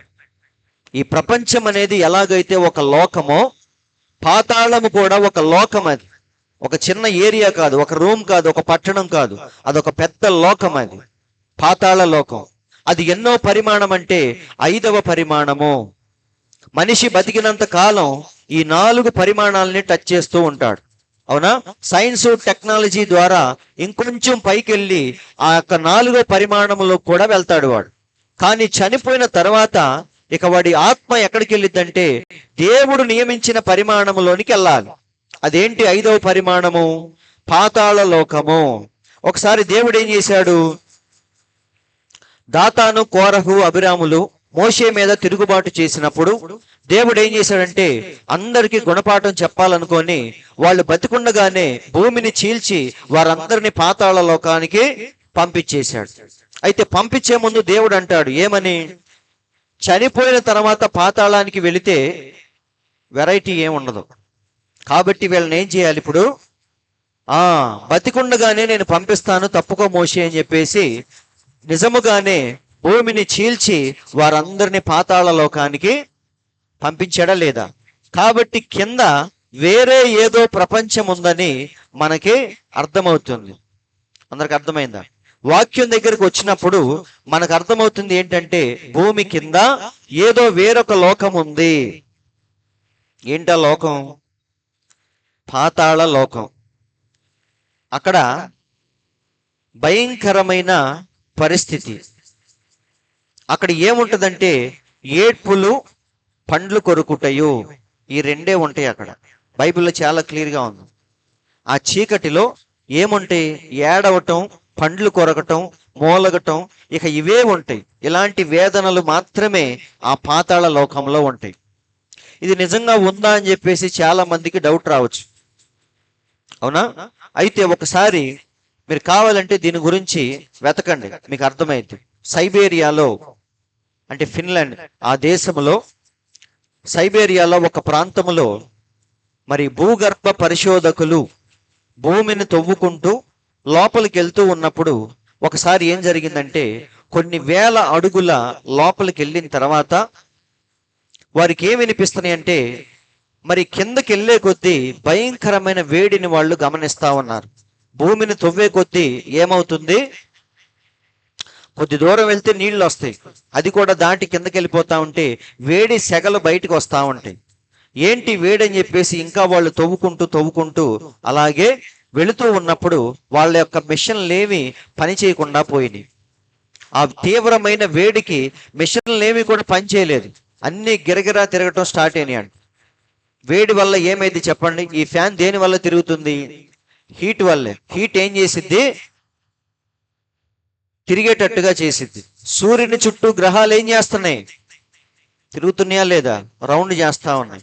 సేమ్ అలాగే ఆ వేడి తీవ్రతకి వారి దగ్గర ఉన్న పరికరాలన్నీ కూడా తిరగటం స్టార్ట్ చేసింది. అందరూ భయపడి పైకి వచ్చేస్తే అజాకవ్ అనే ఒక వ్యక్తి, నాస్తికుడు ఆయన ఏం చేశాడంటే అసలు ఏముందో చూద్దామని చెప్పేసి ఇంకొంచెం లోపలికి వెళ్ళి అక్కడ కొన్ని శబ్దాలు ఆయన వింటాడు. దూరము నుండి ఏవో శబ్దాలు రావటం ఆయన వింటాడు. విని వాటిని ఒకసారి రికార్డ్ చేద్దామని చెప్పేసి ఆ పరికరాలన్నీ తీసుకొచ్చి వాటిని రికార్డ్ చేయటం స్టార్ట్ చేస్తాడు. రికార్డ్ చేసినప్పుడు ఆయనకి ఏమనిపించిందంటే అవన్నీ ఏం అరుపులు? కొన్ని వేల మంది, లక్షల మంది కలిసి ఒకేసారి ఏడుస్తూ ఉంటే ఎలాంటి శబ్దాలు వినపడతాయో అలాంటి శబ్దాలు విన్నాడు ఆయన. విని ఆయనకి పిచ్చెక్కిపోయింది. ఏంటివి? ఎవరో దూరము నుండి అరుస్తున్నట్టు, మూలుగుతున్నట్టు ఈ శబ్దాలు కింద నుంచి ఎందుకు వస్తున్నాయి అని చెప్పేసి ఆయన ఒక నాస్తికుడు కాబట్టి దాని గురించి సమాధానాలు వెతుకుతూ ఉన్నాడు. పలు చోట్ల వెతుకుతూ ఉన్నప్పుడు ఆయనకి సమాధానం ఎక్కడ దొరికింది? బైబిల్లో దొరికింది. అవునా? పాత నిబంధనలో ఎప్పుడో ఒకసారి దేవుడు దాతాను, కోరహు, అభిరాములను ఏం చేశాడు? కింద ఏదో ఒక లోకం ఉంటే ఆ లోకానికి వారిని పంపించేశాడు. అంటే కింద ఏదో ప్రపంచం ఉందని ఆయనకి డౌట్ వచ్చింది. అలా ఇంకా చదువుతూ ఉన్నప్పుడు సామెతల గ్రంథంలో చక్కగా కనిపించింది. ఏమని? కిందనున్న పాతాళమును తప్పించుకొనవలెనని బుద్ధిమంతుడు పరమునకు పోవు జీవ మార్గమున నడుచుకొనును. ఈ లేఖనాలన్నీ ఎప్పుడైతే దగ్గర పెట్టుకున్నాడో ఆయనకు ఒక క్లారిటీ వచ్చింది. ఏమని? కింద ఏదో పాతాళ లోకము లాంటిది ఏదో ఉంది. వింటున్నారండి? దాని గురించి ఇంకా పరిశోధనలు జరుగుతూ ఉన్నాయి. కావాలంటే మీరు చక్కగా ఇంటర్నెట్లో మీరు దాని గురించి చదవండి, మీకు అర్థమైంది. వెల్ టు హెల్ అని చెప్పేసి దాని మీద ఒక స్క్రిప్ట్ ఉంటుంది, దాన్ని మీరు చదవండి, మీకు అర్థమైంది. కాబట్టి సహోదరులారా, ఈ 5వ పరిమాణం ఏంటి? మనకు తెలియని ఒక భయంకరమైన ప్రపంచం అనేది ఉంది, అదే పాతాళ లోకం. అవునా? కాబట్టి ఆ లోకానికి ఎవరు వెళతారు? ఎవరైతే క్రీస్తును, సువార్తను తోసివేసి ఇష్టానుసారంగా జీవించారో వాళ్ళందరి కోసం దేవుడు సిద్ధపరిచిన స్థలమే ఈ పాతాళ లోకం. కాబట్టి అందులోకి ఎవరు వెళతారు అంటే నశించిపోయిన ఆత్మలు. అవునా? భూమి మీదకి వచ్చినప్పుడు దేవుడు ఏమన్నాడు? జక్కయ్యను రక్షించినప్పుడు దేవుడు ఒక మాట చెప్పాడు, నశించిపోయిన దాన్ని వెదకి రక్షించటానికే మనుష్య కుమారుడు వచ్చాడు అని చెప్పాడు. కాబట్టి మనందరం లెక్కైతే దీనికే ప్రయాణము చేస్తూ ఉన్నాం. ఎందుకంటే మన జన్మలోనే పాపం అనేది ఉంది. కాబట్టి మనందరం లెక్కైతే ఎక్కడికి వెళ్ళాలి? పాతాళ లోకానికి ప్రతి మనిషి వెళ్ళాలి. కానీ దేవుడు మధ్యలో జోక్యము చేసుకొని మనల్ని ఏం చేశాడు? మన ప్రయాణాన్ని మార్చాడు ఆయన. కేవలం అంగీకరించుట ద్వారా కృపచేత మనల్ని రక్షించి పరదేశుకు తీసుకెళ్లే వైపు దేవుడు మనల్ని మళ్లించాడు. కాబట్టి వెళ్ళేది ఎవరెక్కడికి? నశించిపోయిన ఆత్మలు. అంటే క్రీస్తును, సువార్తను తోసివేసి ఇష్టానుసారంగా జీవించిన వారందరూ అక్కడికి వెళ్లాల్సిందే. వాళ్ళు ఎంత మంచి వాళ్ళైనా సరే, లోకంలో మంచోళ్ళు ఉండొచ్చు, 100 మందికి సహాయం చేసే వాళ్ళు ఉండొచ్చు, అడిగితే కాదనకుండా హెల్ప్ చేసే వాళ్ళు చాలా మంది ఉండొచ్చు. కానీ పరలోకం వెళ్ళటానికి మాత్రం ఆ నీతి సరిపోదు. చాలా జాగ్రత్తగా వినాలి. చాలా మంచి వాళ్ళు ఉన్నారు, ఒప్పుకుంటాను నేను. మనకంటే మంచి వాళ్ళు ఉంటారు లోకములో. కానీ ఆ నీతి పరలోకానికి పనికిరాదు. పరలోకానికి పనికొచ్చే నీతి ఏంటంటే దేవుని ద్వారా వచ్చే నీతే పరలోకానికి పనికి వచ్చింది. అవునా? అందుకే ఈరోజు మనం దేవుని దగ్గరకు వచ్చింది అందుకే. లేకపోతే బయట కూర్చొని మహాత్మా గాంధీ సూక్తులు, వేమన శతకాలు ఇవన్నీ చదివి మంచి మనిషిగా మనం కూడా జీవించవచ్చు. కానీ ఆ నీతి పరలోకానికి చెల్లదు. కాబట్టి ఇక్కడికి వెళ్ళేది ఎవరంటే నశించిపోయిన ఆత్మలు. మంచి ఉదాహరణ ఎవరు? ధనవంతుడు. ఎందుకు ఆయన గురించి చెప్తున్నానంటే ఆయన డబ్బున్నవాడు మాత్రమే కాదు, కానీ ప్రార్థనకి వెళ్ళిన వ్యక్తి కూడా. చిన్నప్పటి నుంచే ప్రార్థనకి వెళ్ళాడు. అడిగిన వాళ్ళందరికీ సహాయం చేశాడు. ఊళ్ళో మంచి పేరు ప్రఖ్యాతులు సంపాదించిన వాడు. దేవుని దగ్గరికి కూడా వెళ్ళి దేవుణ్ణి కలుసుకున్న ఒక మంచి వ్యక్తి. దేవుడు ఆయన్ని చూసి ఆయన్ని ప్రేమించాడని బైబిల్లో ఉంది. కానీ వాడు చచ్చి ఎక్కడికి వెళ్ళాడు? పాతాళానికి వెళ్ళాడు. ఎందుకు వెళ్ళాడు? చెడ్డోడు కాబట్టి కాదండి, దేవుణ్ణి తోసేసినందుకే వెళ్ళాడు. అవునా? కాబట్టి వాడు లోకములో సంపాదించిన నీతి వాడిని రక్షించలేకపోయింది. కేవలం దేవుణ్ణి తోసేసినందుకే చచ్చి పాతాళం వెళ్ళాడు. అవునా? అయితే లాజరు ఏం చేశాడు? క్రీస్తును అంగీకరించాడు. అవునా? సిలువలో దొంగ ఏం చేశాడు? దేవుణ్ణి అంగీకరించాడు. వాడి బతుకంతా దొంగతనాలే. అవునా కాదా? కానీ ఎప్పుడైతే దేవుని నీతిని యాక్సెప్ట్ చేశాడో, ఒప్పుకున్నాడో, అప్పుడు వెంటనే దేవుడు ఏం చేశాడు? నేడు నీవు నాతో కూడా పరదైసులో ఉండు అని చెప్పాడు. కాబట్టి పాతాళ లోకానికి వెళ్ళేది ఎవరంటే నశించిపోయిన ఆత్మలు. ధనవంతుడు ఇంకా ఎవరు? ఈయన గురించి ఎందుకు పెట్టానంటే ఈయన కూడా ప్రార్థన చేశాడు. ఇంకా చెప్పాలంటే అద్భుతాలు, స్వస్థతలు, మహత్కార్యాలు కూడా చేశాడు. ధనవంతుడు ఏమీ చేయలేదండి. సంఘములో యాజకత్వం చేయలేదు ధనవంతుడు. కానీ యూదా ఇస్కరియోతు మాత్రం సంఘాన్ని నడిపించాడు. యేసయ్య పక్కనే తిరిగాడు, తాగాడు, అన్నీ చేశాడు. చందా పెట్టి కూడా దేవుడు ఆయన దగ్గరే పెట్టాడు. అద్భుతాలు, స్వస్థతలు చేశాడు. అన్నీ కరెక్ట్ గానే చేశాడు. కానీ చివరిలో పరిశుద్ధాత్మను పొందకుండా వాడు చచ్చిపోయి ఎక్కడికి వెళ్ళాడు? బైబిల్లో చాలా క్లియర్ గా ఉంది, తన చోటికి తాను వెళ్ళిపోయాడు అని. ఇది ఎంతో భయంకరమైన మాట. ఇది తప్పిపోయి అటు వెళ్ళిపోయాడంటే అది వేరు, కానీ తన చోటికి తాను వెళ్ళిపోయాడంటే దాని అర్థం ఏంటి? అర్రే, పరిశుద్ధాత్మ పొందుంటే ఇటు వచ్చేవాడు కదా అని మనం అనుకుంటాం. కానీ అక్కడ ఛాన్స్ లేదు. ఎందుకంటే వాడు ఎక్కడి నుంచి వచ్చాడు? అక్కడి నుంచి వచ్చాడు, తిరిగి మళ్ళీ అక్కడికి వెళ్ళిపోయాడు. వింటున్నారండి? కాబట్టి సహోదరులారా, బైబిల్ అనేది చాలా, రాత్రి చెప్పా నేను, గింగురం అనే విషయాలు దేవుడు మనకి చెప్తాడు. సో యూదా ఇస్కరియోతు ఎక్కడికి వెళ్ళాడు? అంత సేవ చేసి కష్టపడి పాపం చచ్చి పాతాళం వెళ్ళిపోయాడు. అవునా? కాబట్టి పాతాళ లోకంలో చాలా జాగ్రత్తగా వినండి, 3 భాగాలు ఉన్నాయని మన ప్రవక్త చెప్పాడు. 5వ పరిమాణములో ఈ పాతాళ లోకములో నశించిపోయే ఆత్మలు వెళ్ళే ఈ ప్రపంచములో 3 భాగాలు ఉన్నాయి.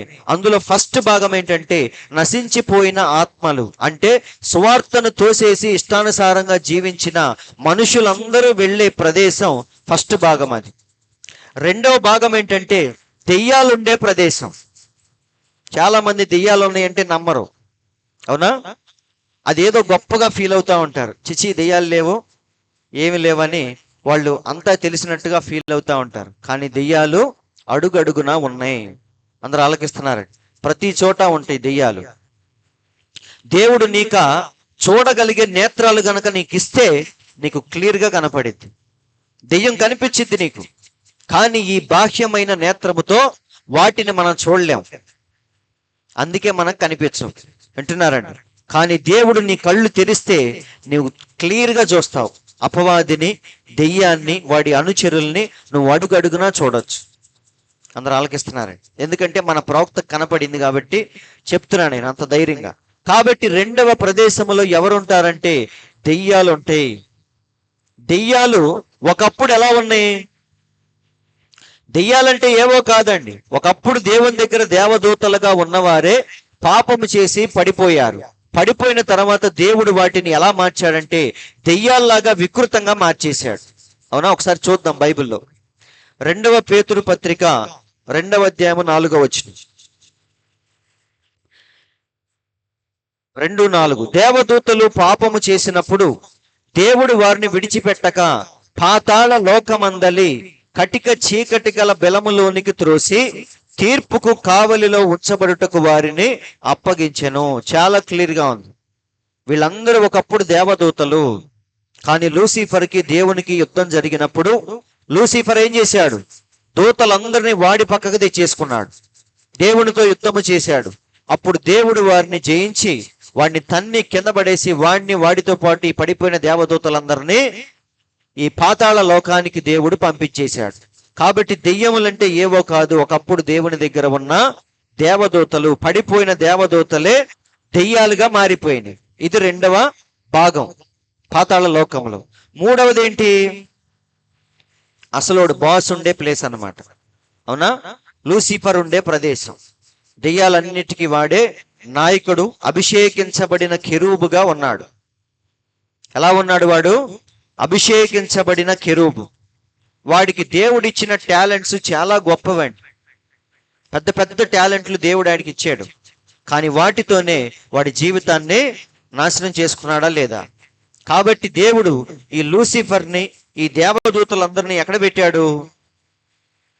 పాతాళ లోకంలో పెట్టాడు. ఇవి మొత్తం 3 భాగాలు. అవునా? మనం చచ్చిపోతే ఒకవేళ పాతాళానికి వెళ్తే ఎక్కడ ఉంటాం? ఈ భాగంలో ఉంటాం. రెండవ భాగంలో ఎవరుంటారు? దెయ్యాలు ఉంటాయి. మూడవ భాగంలో లూసిఫర్ ఉంటాడు. కానీ ఇప్పుడు మాత్రం లూసిఫర్ అక్కడ లేడు. వాడి సెల్ ఖాళీగా ఉంది. ఎక్కడ తిరుగుతున్నాడు వాడు? బెయిల్ తీసుకొని బయట తిరుగుతా ఉన్నాడు. వింటున్నారండి? బైబిల్లో చాలా క్లియర్గా ఉంది. వాడు బయట తిరుగుతున్నాడు. తిరుగుతా ఏం చేస్తున్నాడు? చదవండి. 1 పేతురు పత్రిక 5:8. నిబ్బరమైన బుద్ధి గలవారై మెలకువగా ఉండండి. జాగ్రత్తలు చెప్తున్నాడు దేవుడు. ఎందుకు జాగ్రత్త చెప్తాం? రోడ్డు మీదకి పిల్లలు వెళ్ళొద్దు అంటాం. ఎందుకని? 24 గంటల పాటు ఒకటి తిరుగుతూ ఉంటాయి కాబట్టి పిల్లల్ని మనం ఏం చేస్తాం? అప్రమత్తంగా ఉండండి అని జాగ్రత్తలు చెప్తా ఉంటాం. ఇక్కడ దేవుడు కూడా ఏమంటున్నాడు? నిబ్బరమైన బుద్ధి గలవారై మెలకువగా ఉండండి, అంటే అలర్ట్ గా ఉండండి అని. మీ విరోధి అయిన అపవాది గర్జించు సింహము వలె ఎవరిని మింగుదునా అని వెదకుచు తిరుగుచున్నాడు. సెల్లో లేడాడు. సెల్లో నుంచి బయటకు వచ్చి ఇంకా ఎంతమందిని ఈ ప్రదేశానికి తీసుకెళ్దామా అని చెప్పేసి వాడు తిరుగుతూ ఉన్నాడు. అందరూ ఆలకిస్తున్నారండి. వీలైనంత మందిని వాడు ఏం చేస్తాడు? మోసం చేసి ఆ పాతాళ లోకానికి తీసుకొని వెళ్ళటమే వాడికి ఉన్న టార్గెట్. అందుకే ఒకసారి సేనదయం పట్టిన వాడు ఏమంటాడు? సేనదయం పట్టిన వాడు దేవుని దగ్గరికి పరిగెత్తుకుంటా వస్తాడు. వచ్చి మోకాళ్ళ మీద కూర్చొని ఏమంటాడు? సర్వోన్నతుడైన దేవుని కుమారుడా, మాతో నీకేంటి పని? మా సమయం ఇంకా రాలేదు కదా అన్నాడా లేదా? అక్కడికి వెళ్ళాలి వాడు. కానీ అప్పుడే ఎందుకు వచ్చావు మమ్మల్ని బాధించడానికి అంటాడు. కాబట్టి సహోదరులారా, వాడు ఏం చేస్తున్నాడు ఇప్పుడు? గర్జించు సింహము వలె ఎవరిని మింగాలా అని చెప్పేసి వాడు ఎదురు చూస్తా తిరుగుతా ఉన్నాడు లూసిఫర్. వాడి చేతికి చిక్కకుండా ఉండటానికే దేవుడు ఏం చేస్తున్నాడు? ప్రతిసారి మనల్ని హెచ్చరిస్తూ ఉన్నాడు. అయితే ఒకరోజు వాడిని కూడా దేవుడు ఏం చేయబోతున్నాడు? 21. మరియు పెద్ద సంఖ్యలను చేత పట్టుకొని అగాధము యొక్క తాళపు చెవి గల ఒక దేవదూత పరలోకము నుండి దిగివచ్చుట చూచితిని. అతడు, చూడండి, ఆది సర్పమును అనగా అపవాదియు సాతానును అను ఆ ఘట సర్పమును పట్టుకొని 1000 సంవత్సరములు వారిని బంధించి అగాధములో పడవేసెను. అందరూ ఆలకిస్తున్నారండి. కాబట్టి ఒకరోజు వాడికి కూడా ఎప్పుడైతే ఆ బెయిల్ ఇచ్చిన టైం అయిపోయిద్దో ఇక దేవుడు వాడిని కూడా తీసుకొచ్చి సెల్లో కట్టేయబోతున్నాడు. 1000 సంవత్సరాలు బంధించబోతున్నాడు. ఎందుకు 1000 సంవత్సరాలు? మీరు ఎప్పుడైనా ఆలోచించారా? 1000 ఏళ్ళు ఎందుకు? 14 ఏళ్ళు జైలు చేసినట్టుగా దేవుడు కూడా కరెక్ట్గా 1000 సంవత్సరాలు ఇచ్చాడు. ఎందుకంటే ఆ 1000 సంవత్సరాలు ఈ భూమి మీద దేవునితో మనం పరిపాలన చేయబోతున్నాం. కాబట్టి డిస్టర్బెన్స్ ఉండకూడదు. కాబట్టి దేవుడు ఏం చేశాడు? వాడిని ఈ 1000 సంవత్సరాలు అందులో కట్టేశాడు. 1000 సంవత్సరాల తర్వాత మళ్ళీ బయటకు వస్తాడు. వచ్చి మళ్ళీ దేవునితో వాడు యుద్ధము చేయబోతున్నాడు. కాబట్టి అదంతా వేరే సబ్జెక్ట్. కాబట్టి సహోదరులారా, ఇది ఎంతో భయంకరమైన ప్రదేశము. అక్కడ ఏముంటాయంటే ఏడ్పులు, పండ్లు కొరుకుట, మూలుగులు, ఇవి మాత్రమే ఉంటాయి. ఎందుకు ఇంత పర్ఫెక్ట్ గా చెప్తున్నానంటే మన ప్రవక్త కూడా ఒకసారి అందులోకి వెళ్ళాడు. మన ప్రవక్త వెళ్ళాడు ఒకసారి, బతికుండగానే ఆ పాతాళ లోకానికి వెళ్ళాడు.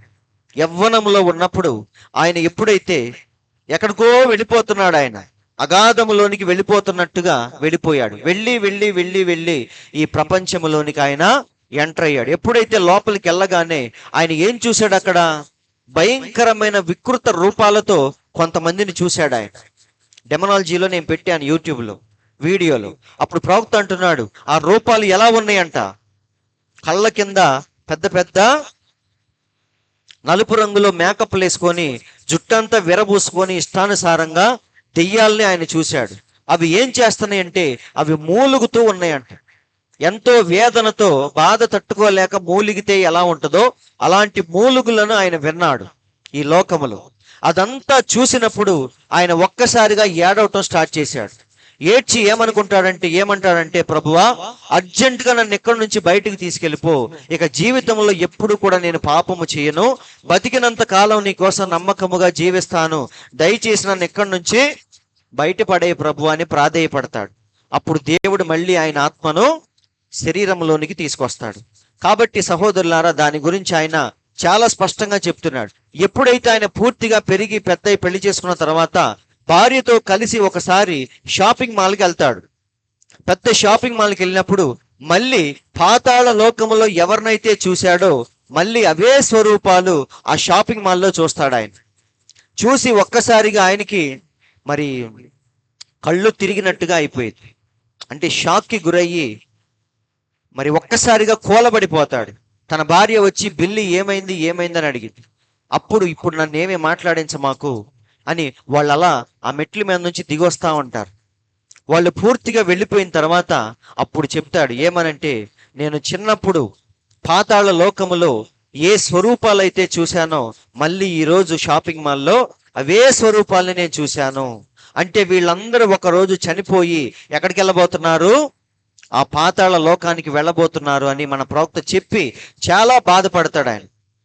ఆయన ఏడుస్తాడు, బాధపడతాడు, కూలబడిపోతాడు. ఎందుకు? దాన్ని ఆయన రియల్గా చూశాడు కాబట్టి మళ్ళీ అవే ఆత్మల్ని భూమి మీదకి వచ్చిన తర్వాత చూశాడు. కాబట్టి మనకి నొక్కి నొక్కి చెప్తున్నాడు ఏమని? పాతాళ లోకం అనేది ఒకటి ఎదురు చూస్తా ఉంది. ఎవరి కోసం?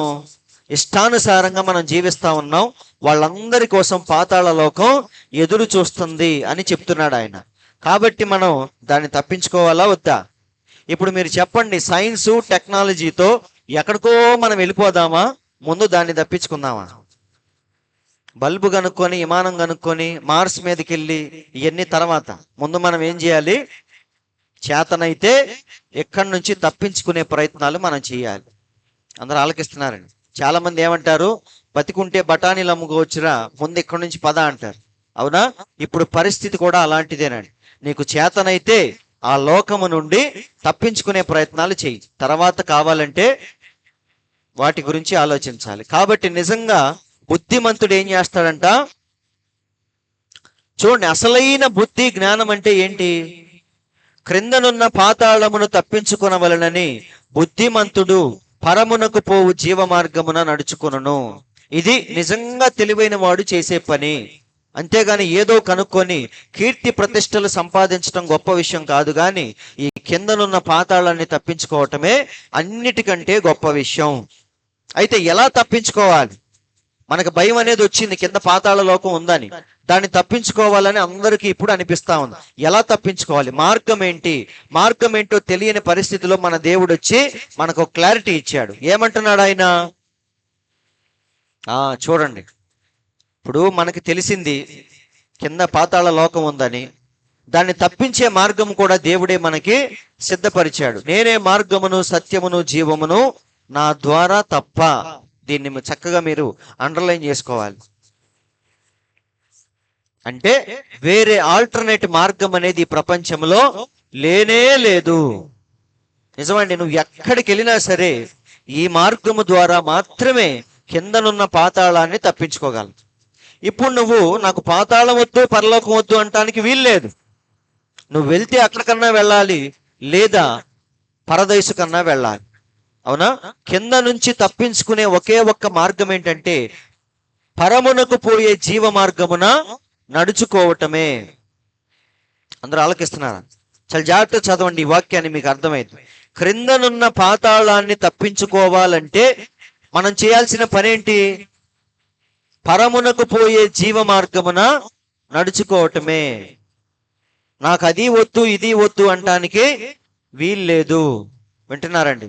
కాబట్టి సహోదరులారా, మనం వెళితే ఆ మార్గంలో వెళ్ళాలి, లేదా ఈ మార్గంలో అన్నా వెళ్ళాలి. నాకు ఏది వద్దు, దేవుడు వద్దు, ప్రార్థన వద్దు, లోకం కూడా వద్దు అనే దానికి వీలు లేదు అక్కడ. కాబట్టి ఖచ్చితంగా మనం ఏం చేయాలి? ఏదో ఒక మార్గంలో నడుచుకొని తీరాలి. సో పాతాళాన్ని తప్పించుకునే ఒకే ఒక్క మార్గం ఏంటంటే పరమునకు పోయే జీవ మార్గం ఏదో నువ్వు తెలుసుకొని అందులో నడుచుకోవాలి. అందుకే దేవుడు వచ్చి క్లియర్గా చెప్పాడు ఏమని, నేనే మార్గమును సత్యమును జీవమును, నా ద్వారా తప్ప ఎవ్వడూ పైకి రాడు. కాబట్టి ఇప్పుడు మీకు అర్థమైందా? 5వ పరిమాణాన్ని తప్పించుకోవాలంటే ఇప్పుడు మన సైన్సు టెక్నాలజీని వాడుకోవాలా, దేవుని దగ్గరికి రావాలా? కానీ మనిషి ఏం చేస్తున్నాడు, బాగా చదువుకొని ఫస్ట్ ర్యాంక్ తెచ్చుకొని ఒకరోజు ఐఏఎస్ ఐపీఎస్ చదువుకొని అలా వెళ్ళిపోతూ ఉన్నాడు.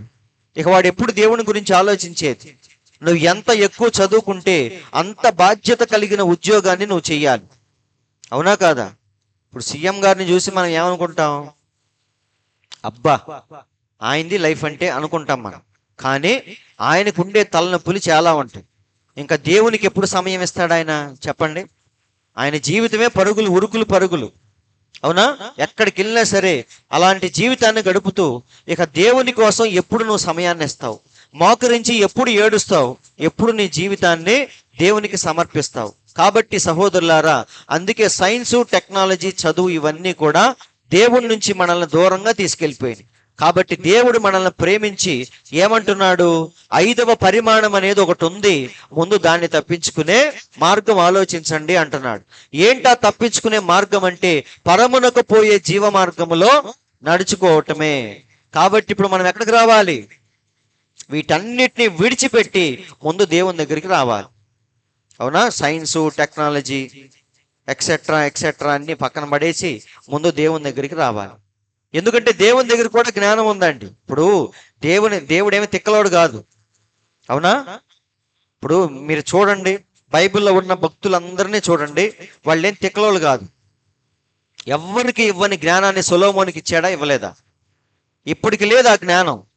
సొలొమోనుకి ఇచ్చిన జ్ఞానం ఇప్పటికి ఎవరికి లేదు. ఎందుకంటే దేవుడు చెప్పాడు, ప్రపంచం ఉన్నంత కాలం నీకంటే తెలివైన వాడు ఇప్పటిదాకా పుట్టలేదు, ఇక ముందు కూడా పుట్టడు అని చెప్పేశాడు. కాబట్టి అది జ్ఞానమే. కాబట్టి దేవుని ద్వారా వచ్చే జ్ఞానాన్ని, తెలివితేటల్ని మనం సంపాదించాలి. లోకము ద్వారా వచ్చే జ్ఞానం మనల్ని ఏం చేసింది? ఒకరోజు నాశనానికి తీసుకెళ్ళింది. కాబట్టి ఈ 5వ పరిమాణము తర్వాత 6వ పరిమాణం మనందరికీ తెలుసు, అదే పరలోక పరదైసు, అవునా? కాబట్టి ఇప్పుడు మన టార్గెట్ ఏంటి? దీన్ని తప్పించుకోవాలి. దీన్ని తప్పించుకోవాలంటే ఒకే ఒక్క మార్గం ఏంటి? ఇందులోకి వెళ్ళటమే, అవునా? మధ్యలో ఉండటానికి వీలు లేదు, అవునా? కాబట్టి పాతాళాన్ని తప్పించుకోవాలంటే ఖచ్చితంగా మనం ఏం చేయాలి? 6వ పరిమాణంలోనికి వెళ్ళి తీరాల్సిందే. సో 6వ పరిమాణం అనేది ప్యారడైస్, పరదైసు. మనందరికీ తెలుసు ఎవరుండే ప్రదేశం అది. దేవుని నీతి కలిగి ఎవరైతే జీవించారో ఆ నీతిమంతుల కోసం సిద్ధపరచబడిన స్థలమే ఈ పరలోక పరదైసు. అందరూ ఆలకిస్తున్నారండి. సిలువలో దొంగకి దేవుడు అది ఇచ్చాడు. చాలా లక్కీ, అందరికంటే లక్కీ ఆయనే చెప్పాలంటే. ఎందుకు చెప్తున్నా అంటే చాలా మంది ఆయన తలుచుకుంటా ఉంటారు. నేను చీరాలు వెళ్ళేటప్పుడు, మరి చీరాల్లో అందరూ ఈ స్టువర్ట్పురం దొంగలు ఎక్కువ, వాళ్ళందరూ ఈ దొంగతో పోల్చుకుంటా ఉంటారు. దేవుడు దొంగవాడిని ఊరికే రక్షించాడు కదా, మమ్మల్ని కూడా అలాగే బాప్తీసం అక్కర్లేదు మాకు, అవునా? ఇవన్నీ ప్రభురాత్రి భోజనం ఇవేమి అక్కర్లేదు, దేవుడు మమ్మల్ని కూడా అలాగే రక్షిస్తాడు అని నమ్ముతా ఉంటారు కొంతమంది. కాబట్టి సహోదరులారా, ఈ దొంగ చాలా అదృష్టవంతుడు. ఎందుకని? పరలోక పరదైసుకు వెంటనే వెళ్ళిపోయాడు. అయితే దేని ద్వారా వెళ్ళాడంటే ఒక దొంగగా వెళ్ళలేదు.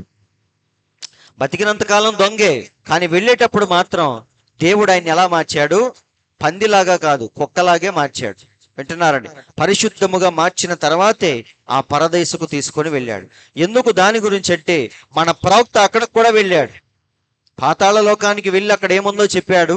పరలోకానికి కూడా దేవుడు ఒకసారి ఆయన తీసుకొని వెళ్ళాడు, అవునా? వెళ్ళిన తర్వాత అక్కడ ఎవరిని చూశాడు ఆయన?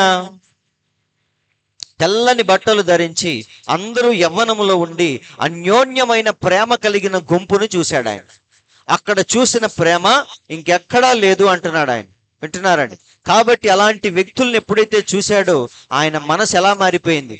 అబ్బా, ఇక్కడి నుంచి వెళ్ళకూడదు అన్నట్టుగా మారిపోయింది. ఎవరెవరో వస్తున్నారు, ఆయన్ని కౌగిలించుకుంటున్నారు.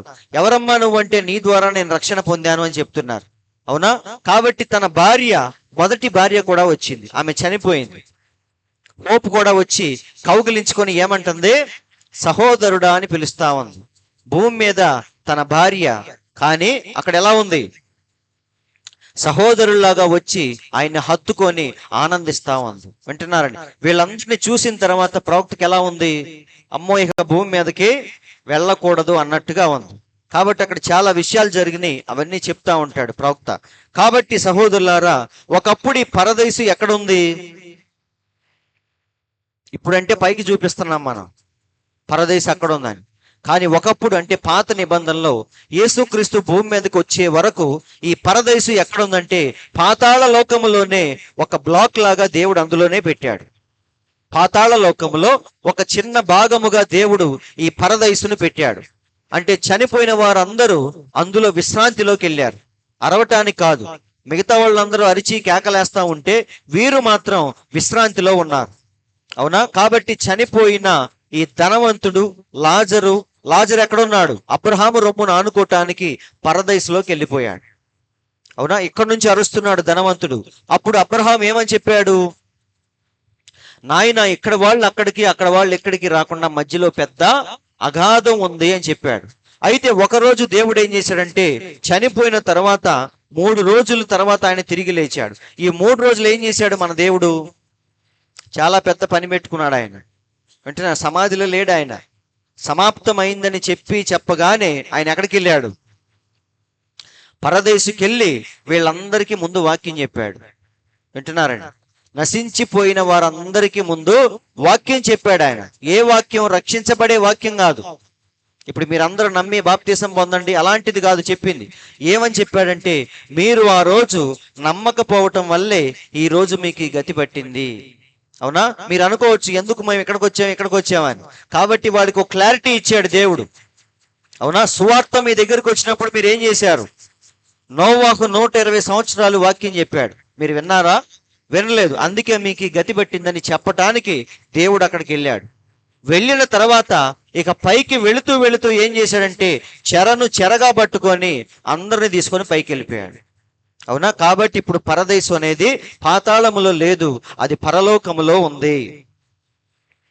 కాబట్టి పాతాళ లోకము లాగే పరలోక రాజ్యము కూడా ఒక గొప్ప రాజ్యం అనేది ఉంది. అందులో కూడా 3 భాగాలు ఉన్నాయని ప్రవక్త చెప్పాడు. పాతాళ లోకములో ఎలాగైతే 3 భాగాలు ఉన్నాయో, ఈ పరలోక రాజ్యములో కూడా 3 భాగాలు ఉన్నాయి. అందులో ఫస్ట్ భాగం ఏంటంటే నీతిమంతులు, అంటే మనమే. మనం చనిపోయి మన ఆత్మలు ఎక్కడికి వెళ్తాయి? ఆ పరలోక పరదేశంలోకి మనం వెళతాం. కాబట్టి మనందరినీ ఉంచేదే ఈ ఫస్ట్ భాగం. ఈ విభాగంలో ఎవరుంటారు? నీతిగా జీవించిన వారు. ఏ నీతి అది? దేవుని నీతి స్వనీతి కాదు, లోకపు నీతి కాదు, నీ నీతి కాదు. దేవుని నీతి కలిగి ఎవరైతే జీవించారో వాళ్ళందరూ వెళ్ళే ప్రదేశం ఫస్ట్ పార్ట్. రెండవది ఎవరు? మంచి ఉదాహరణ ఎవరు వీళ్ళిద్దరు? మోషే, ఏలియాలు. వాళ్ళు చనిపోయి ఎన్ని సంవత్సరాలు అయింది? కొన్ని వేల సంవత్సరాలు అయిపోయిందా లేదా? కానీ కొన్ని వందల సంవత్సరాల తర్వాత వీళ్ళిద్దరిని మళ్ళీ శిష్యులు చూశారు. అంటే వీళ్ళు చనిపోయి ఎక్కడికి వెళ్ళారు? 6వ పరిమాణంలోనికి వెళ్ళారు. అంటే మనకు తెలియని ఒక ప్రపంచం ఉందా లేదా? అందరూ ఆలకిస్తున్నారండి. మానవుడు సైన్సు టెక్నాలజీతో అదృశ్యమైన ప్రపంచంలోనికి వెళ్ళినప్పుడు మరి మన దేవుడు ఎంత తెలివిగలవాడు. అవునా? కాబట్టి పరిశుద్ధులందరినీ దేవుడు ఒక మంచి ప్రదేశంలో విశ్రాంతిలో ఉంచాడు. అక్కడి నుంచి మళ్ళీ వీళ్ళు ఏం చేశారు? శిష్యులకు మళ్ళీ కనిపించారు. కాబట్టి సహోదరులారా, ఫస్ట్ విభాగంలో ఎవరుంటారంటే నీతిగా జీవించి చనిపోయిన వారందరూ ఫస్ట్ భాగంలో ఉంటారు. మోషే, ఏలియాలు ఉన్నారా లేదా? కన్ఫర్మ్ అయింది కదా. సో మనం కూడా చనిపోతే, ఇప్పటికిప్పుడు మనం చనిపోతే ఆ విశ్రాంతిలోనికి మనం వెళతాం. అవునా? చనిపోయిన లాజరు కూడా విశ్రాంతిలో ఉన్నాడు. అబ్రహాము రొమ్మును ఆనుకున్నాడు, అంటే అబ్రహాము విశ్రాంతిలో ఉన్నాడు. చనిపోయిన పరిశుద్ధులందరూ విశ్రాంతిలో ఉన్నారు. ఇప్పుడు మనం చనిపోతే అదే విశ్రాంతిలోకి వెళ్తాం. ఇది ఎన్నో పరిమాణం అంటే 6వ పరిమాణము. ఇందులో ఫస్ట్ భాగంలో మనం ఉంటాం. రెండవ భాగంలో ఎవరుంటారు? దేవదూతలు. దేవదూతలు కొన్ని కోట్ల కొలది దూతలు ఉన్నారని బైబిల్ మనకు చెప్తుంది, అవునా? కాబట్టి దేవుని యొక్క సముఖములో కొన్ని కోట్ల దేవదూతలు ఉన్నారు. కాబట్టి వీరందరి కోసం దేవుడు రెండవ భాగాన్ని ఉంచాడు. మూడవ భాగం ఎవరు? మన దేవుడు నివసించే ప్రదేశము. అక్కడికి ఇంకా ఎవరు వెళ్ళలేదు, ఆయన్ని చూడలేదు. అందరూ ఆలకిస్తున్నారండి. మన ప్రవక్త ఒకసారి 6వ పరిమాణంలోనికి వెళ్ళినప్పుడు ఆయన అడుగుతాడు అందరిని, నేను దేవుణ్ణి చూడాలి, దేవుణ్ణి చూడాలి అని. అప్పుడు అందరూ ఏమని చెప్తారంటే, దేవుడు ఇక్కడ లేడు, ఆయన ఇంకా ఎత్తులో ఉన్నాడు, ఒక రోజు వస్తాడు, ఆయన్ని మనం చూస్తామని చెప్తారు వాళ్ళు. కాబట్టి దేవుడు ఎక్కడున్నాడు? ఇంకా ఎత్తులో ఉన్నాడు. కాబట్టి ఇక్కడ మాత్రం ఎవరు ఉంటారు? దేవదూతలు, చనిపోయిన పరిశుద్ధులు, అంటే మనం మాత్రమే అక్కడ ఉంటాం. అందరూ ఆలకిస్తున్నారండి. ఇక్కడ చూడండి, ప్రకటన గ్రంథం 2:7 ముగించబోతున్నాను, చివరి మాటలు. చెవిగలవాడు ఆత్మ సంగములతో చెప్పుచున్న మాట వినుగాక. జయించు వానికి, ఎవరికంట? సీట్ ఎవరికి ఇస్తారు? ఎలక్షన్లో గెలిచిన వాళ్ళకా, ఓడిపోయిన వాళ్ళకా? కిరీటం ఎవరికి పెడతారు? యుద్ధంలో గెలిచిన వాడికా, ఓడిపోయిన వాడికా? ప్రైజ్ ఎవరికి ఇస్తారు? పరుగు పందెంలో గెలిచిన వాడికా, ఓడిపోయిన వాడికా? ఎక్కడైనా మీరు చూడండి, గెలిచిన వాడికే కిరీటము దొరికింది. వింటున్నారండి? కానీ గెలవటం అంటే ఆషామాషా కాదు. గెలవటం అంటే సింపుల్ విషయం కాదు. జీవితంలో ఎన్ని ఓర్చుకోవాలో, ఎన్ని అవమానాలు పడాలో, ఎన్ని నిందలు బాధలు అన్ని అనుభవిస్తే తప్ప నువ్వు గెలవలేవు, అవునా? యుద్ధంలో గెలవటం అంటే ఏంటి? ఇట్లా అనగానే 10 మంది పడిపోతారా ఏంటి? యుద్ధంలో గెలిచి బయటకు వచ్చాడంటే వాడు చూడటానికి ఎలా ఉంటాడు? ఒకసారి 3 బలాఢ్యులు చీర రాలేదా? దావీదు ఊరికే అడుగుతాడు, ఆ నీళ్ళు ఎవరైనా తెస్తే బాగుండు అని. అప్పుడు ఈ 3 బలాఢ్యులు వెళ్ళి ఆ నీరు తీసుకొని వచ్చారు. వచ్చేటప్పుడు ఎలా వచ్చారు? రక్త సిక్తమైపోయి వచ్చారు. అందుకే దావీదుకి ఆ నీళ్లు తాగాలనిపించలేదు. అందుకే శ్రేష్టమైన ఆ నీటిని ఎవరికి అర్పించాడు? మళ్ళీ దేవునికే ఇచ్చాడు. కాబట్టి సహోదరులారా, గెలవటం అంటే చిన్న విషయం కాదు. అది ఫస్ట్ మనం గమనించాలి. ఈ యుద్ధం అనేది చాలా కాంప్లికేటెడ్ యుద్ధం. ఇది బైబిల్లో చాలా క్లియర్గా ఉంది. అన్నిటికంటే గొప్ప పోరాటంలో ఈరోజు మనం ఉన్నాం. సరిహద్దు దగ్గర ఉన్న ఒక మిలిటరీ సైనికుడి కంటే ఘోరమైన యుద్ధాన్ని ఈరోజు మనం చేస్తున్నాం. వింటున్నారని? వాళ్ళు అక్కడ ఏం చేస్తారు? చక్కగా తిని యుద్ధం వచ్చినప్పుడు అలర్ట్గా ఉంటారు. శత్రువు ఇటు రాకుండా, బోర్డర్ దాటి ఇటు రాకుండా చూసుకుంటా ఉంటారు. టైం అయిపోగానే, షిఫ్ట్ అయిపోగానే దిగేసి ఇంకోడెక్కి కూర్చుంటాడు. సమయం అయిపోగానే రిటైర్ అయిపోయి డబ్బులు తీసుకొని వచ్చేస్తాడు. కాబట్టి అక్కడ కావాల్సినవన్నీ ఉంటాయి. ఆ యుద్ధం అంతా కష్టమేమీ కాదు. కానీ దేవుడు మనల్ని పెట్టిన యుద్ధ రంగం ఎలాంటిది? అడుగడుగున జాగ్రత్తగా ఉండి యుద్ధం చేసే యుద్ధ భూమిలో ఈరోజు మనం ఉన్నాం. దానికి సంబంధించిన కవచం కూడా బైబిల్లో ఉందా లేదా? బైబిల్లో ఉంది. రక్షణ అను శిరస్త్రాణము, వాక్యం అనే ఖడ్గము, సిద్ధ మనస్సు అనే జోడు, ఇవన్నీ మనం తగిలించుకొని ఎవరితో యుద్ధం చేస్తున్నాం? ప్రస్తుత అంధకార సంబంధమైన శక్తులతో ఈరోజు మనం యుద్ధం చేస్తున్నాం. కాబట్టి గెలవటం అంటే చిన్న విషయం మాత్రం కాదు. అది చాలా కష్టపడాల్సిన పరిస్థితి. కానీ అమ్మో ఇంత కష్టమా అని చెప్పేసి మనం పారిపోకూడదు. యుద్ధములో ఎప్పుడు కూడా దేవుడు ఏమన్నాడు? పిరికోడు ఉంటే యుద్ధానికి తీసుకెళ్ళొద్దు అన్నాడు, అవునా కాదా? కొత్తగా పెళ్లి చేసుకున్న వాడు ఉంటే యుద్ధానికి తీసుకెళ్ళొద్దు అని. ఎందుకంటే వాడి మనసు అంతా ఇక్కడే ఉంటుంది, అవునా? పిరికోడు ఎవడైనా ఉంటే యుద్ధానికి తీసుకెళ్ళొద్దు అన్నాడు. ఎందుకని? వాడి పిరికోడయ్యి ఇంకో 100 మందిని పారిపోయేటట్టు చేస్తాడు. కాబట్టి మనం పిరికితనంగా పారిపోయామంటే అది దేవుడు ఖచ్చితంగా మనల్ని ఒప్పుకోడు. మనం ఏం చేయాలి? ఎంత కష్టమైనా సరే మనం ముందు దూకాలి. దూకిన తర్వాత ఎలాగో యుద్ధం చేసేది దేవుడే. ఆ లాజిక్ మనం మర్చిపోకూడదండి. మనం చేయాల్సింది ఏంటి? రాళ్ళు తీసుకొని గొలియాతు మీదకి వెళ్ళటమే. వెళ్ళిన తర్వాత యుద్ధము జరిగించేది ఎవరు? దేవుడే. కానీ చాలా మంది ఇక్కడే భయపడి అమ్మో గొలియాతుని చూసి సౌలు లాగా, సౌలు ఏం చేస్తున్నాడు? గొప్ప రాజు అయ్యుండి అక్కడ కూర్చుని ఆలోచిస్తా ఉన్నాడు, అవునా? కానీ చిన్న పిల్లవాడు దావీదు వచ్చి ఏం చేశాడు? రాజా ఎవడీడు సున్నము కొట్టినా సున్నతి లేని ఫిలిష్తీయుడని తిట్టాడా, తిట్టలేదా? కాబట్టి సహోదరులారా, దేవుడు మన ముందు ఉంచిన యుద్ధం అనేది చాలా పెద్ద యుద్ధం. ఇది అందులో గెలవటం అనేది చిన్న విషయం కాదు. అందుకే దేవుడు అంటున్నాడు, ఎవరికది? జయించు వానికి దేవుని పరదైసులో ఉన్న జీవవృక్ష ఫలములు భుజింపనెత్తును. కాబట్టి పరదైసులోకి వెళ్ళేది ఎవరు? జయించిన వారు విన్నర్స్ మాత్రమే ఉంటారు, రన్నర్స్ ఉండరు అందులో. అవునా? ప్రైజ్ ఇచ్చేటప్పుడు మనం ఎవరికి ఇస్తాం? విన్నర్స్కి ఇస్తాం, రన్నర్స్కి ఇస్తాం. కానీ దేవుడు మాత్రం విన్నర్స్కి మాత్రమే ఇస్తాడు. కాబట్టి మనం ఖచ్చితంగా గెలిచి తీరాలి. గెలవాలంటే ఎలాంటి యుద్ధం చేయాలి? కాసేపు యుద్ధం చేసి కాసేపు రిలాక్స్ అయ్యేది కాదండి. అవునా? పాస్ మార్కులు వస్తే ఎలాగోలా వేరే తరగతిలోకి పంపించేయచ్చు మాస్టర్. కానీ ఇక్కడ మాత్రం 100కి 100 రావాల్సిందే. 100కి 100 రావాలంటే మనం ఏం చేయాలి? ఒక్క క్వశ్చన్ కూడా వదిలిపెట్టకూడదు. అవునా కాదా? కాబట్టి అలా మనం పోరాడాలి. అయితే ఇంత కష్టం కదా అని చెప్పేసి భయపడాల్సిన పని లేదు. ఎందుకంటే మనతో యుద్ధము చేయించేది దేవుడే. బైబిల్లో ఉంది, నా వేళ్లకు యుద్ధము నేర్పించింది దేవుడే అని. కాబట్టి సహోదరులారా, మనం ఏం చేయాలి? ఎంత కష్టముగా ఉన్నా సరే ముందు అందులోకి దూకేయాలి. దూకిన తర్వాత చేప నోట్లోకి పంపిస్తాడా, ఎక్కడికి పంపిస్తాడా అనేది దేవుడు చూసుకుంటాడు. యోనా ఏమన్నాడు? ముందు ఎత్తి కింద పడేయండి అన్నాడు. కింద వేస్తే చస్తావుగా అన్నారు అందరూ. ఏం పర్లేదు, ముందు వెయ్యండి, మీరు బతకాలంటే నేను ఖచ్చితంగా దూకాలి అని చెప్తాడు. ఎప్పుడైతే దూకాడో వెంటనే దేవుడు ఎవరికి ఆజ్ఞాపించాడు?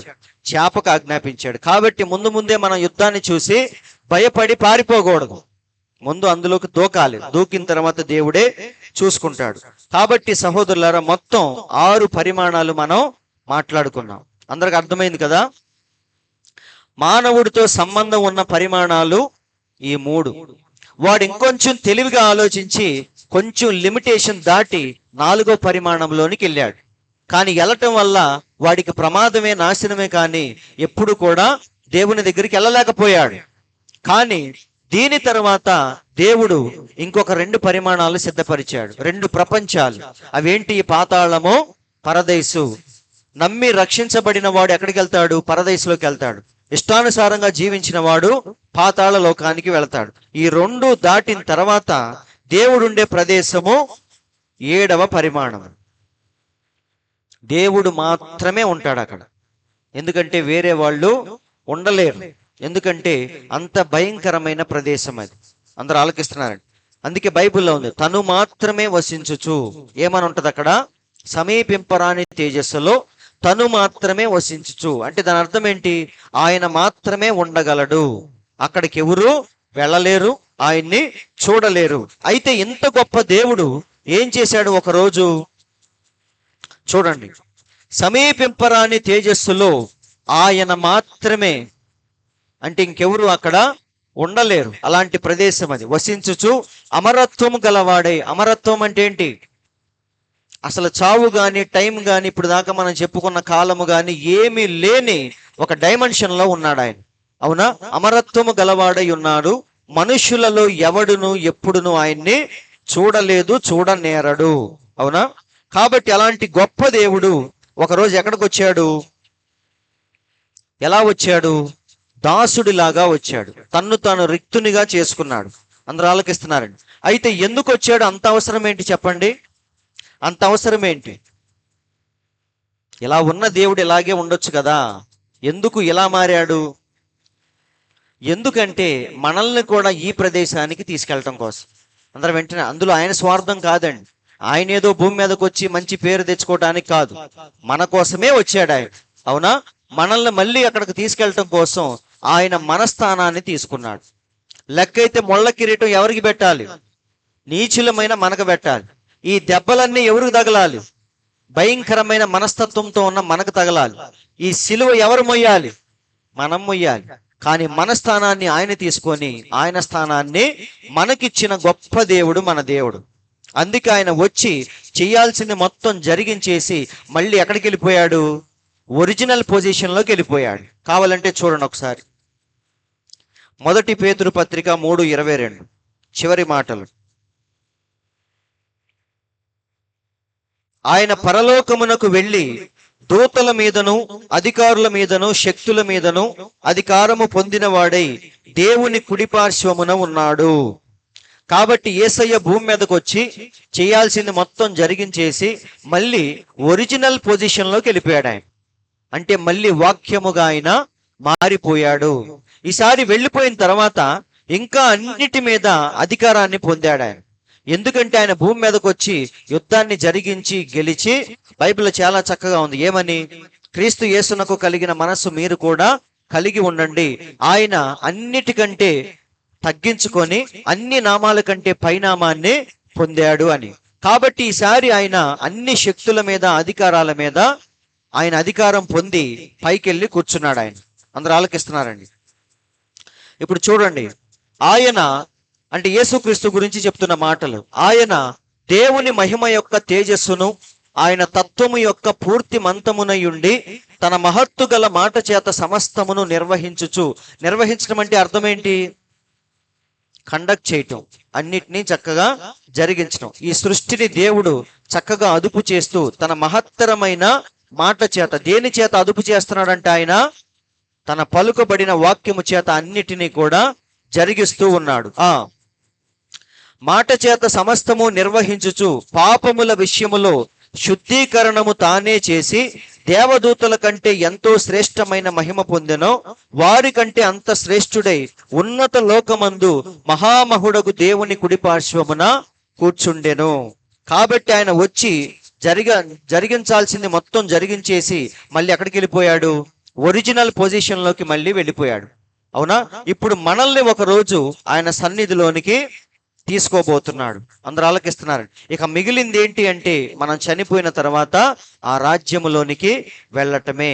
దానికి చేయాల్సింది మొత్తం దేవుడు భూమి మీదకి వచ్చి చక్కగా అన్ని జరిగించాడు. అవునా? ఎంత క్రయధనాన్ని మనం చెల్లించాలో అంతా ఆయనే కట్టేశాడు. వింటున్నారండి? ఒకడు 10 రూపాయలు కట్టాలి, ఒకడు 10 కోట్లు కట్టాలి. 10 రూపాయలు ఆయనే కట్టాడు, 10 కోట్లు కూడా ఆయనే కట్టాడు. నిజమండి. ఒక పాపం చేసి చనిపోయిన వాళ్ళు ఉన్నారు. జీవితం అంతా పాపాలు చేసి విస్తారమైన పాపాలు చేసిన స్త్రీని దేవుడు క్షమించాడా లేదా?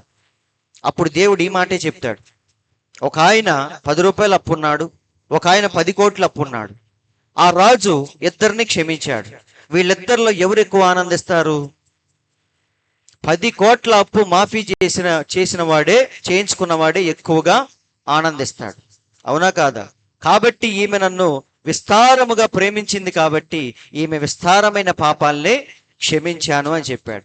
కాబట్టి సహోదరులారా, దేవుడు అంత సమీపముగా ఆ రాజ్యాన్ని మనకి ఈరోజు అందుబాటులో పెట్టాడు. మనం చేయాల్సిన పనేంటి? చిన్న లాజిక్. దేవుణ్ణి విస్తారముగా మనం ప్రేమించటమే. దేవుడు చెప్పిన ఏ మాట అయినా సరే అది మనకి ఎలా అనిపించాలి? ఇష్టముగా ఉన్నప్పుడు భర్త తనినా ఎలా ఉంటది? ఎల్లదు. వింటున్నారండి? భర్త మీద ఇష్టం లేకపోతే చిన్న మాట అన్నా సరే వెంటనే ఫోన్ చేసి ఆయన వచ్చి మళ్ళీ బతిలాడాలి, పంచాయతీ జరగాలి, ఈసారి షరతుల మీద జాగ్రత్తగా, అప్పుడు మళ్ళీ అమ్మాయిని పంపిస్తారు. వింటున్నారండి? అసలు వాళ్ళిద్దరి మధ్య ప్రేమ, అన్యోన్యత ఉంటే అసలు మూడో వ్యక్తికి అక్కడ ఛాన్స్ ఉంటుందా? ఉండదు. ఒకవేళ పుట్టింటోళ్ళు వచ్చి ఏంటమ్మా ఇలా అయిపోయావు, మీ ఆయన సరిగ్గా చూసుకోవట్లేదా రా అంటే ఏమంటారు?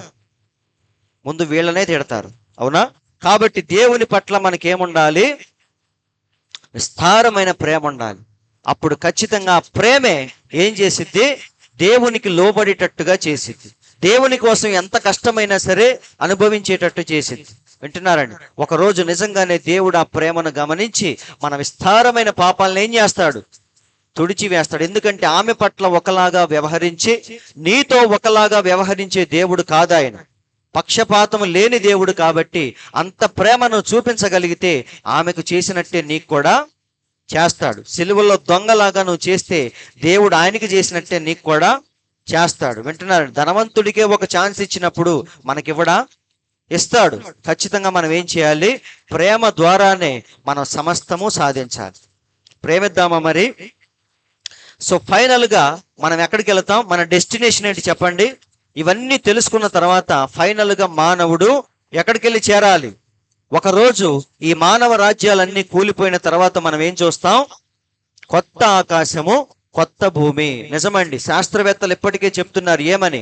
ఈ సృష్టి ఏదో ఒక రోజు నాశనం అయిపోయిద్ది. ఆస్ట్రాయిడ్స్ ఇప్పటికే చాలా వస్తా ఉన్నాయి భూమి మీదకి. ఇవన్నీ దేనికి వస్తున్నాయో తెలుసా? ఆస్ట్రాయిడ్స్ అంటే ఏంటి? గ్రహం యొక్క శకలాలు, మొక్కలు ఉంటాయి కదా స్పేస్ లో, అవి ఎప్పుడు కదులుతూ ఉంటాయి. ఏ డైరెక్షన్ లో కదులుతాయో ఎవరికీ తెలియదు. అవి అప్పుడప్పుడు అలా భూమికి దగ్గరగా వస్తా ఉంటాయి. వింటున్నారండి? అవి వచ్చి భూమిని గుద్దుకున్నప్పుడు భూమిలో కొంత భాగమే నాశనం అయిపోతుంది. అలాంటి ఆస్ట్రాయిడ్స్ ఇప్పుడు చాలా వస్తా ఉన్నాయి భూమి మీదకి. ఇవన్నీ దేనికంటే ఒకరోజు ఖచ్చితంగా పంచభూతాలు మిక్కుటమైన వేండ్రముతో ఖాళీ లయమైపోతాయి అని చూపించే దానికే ఇవన్నీ కూడా ఛాయలు, రుజువులు.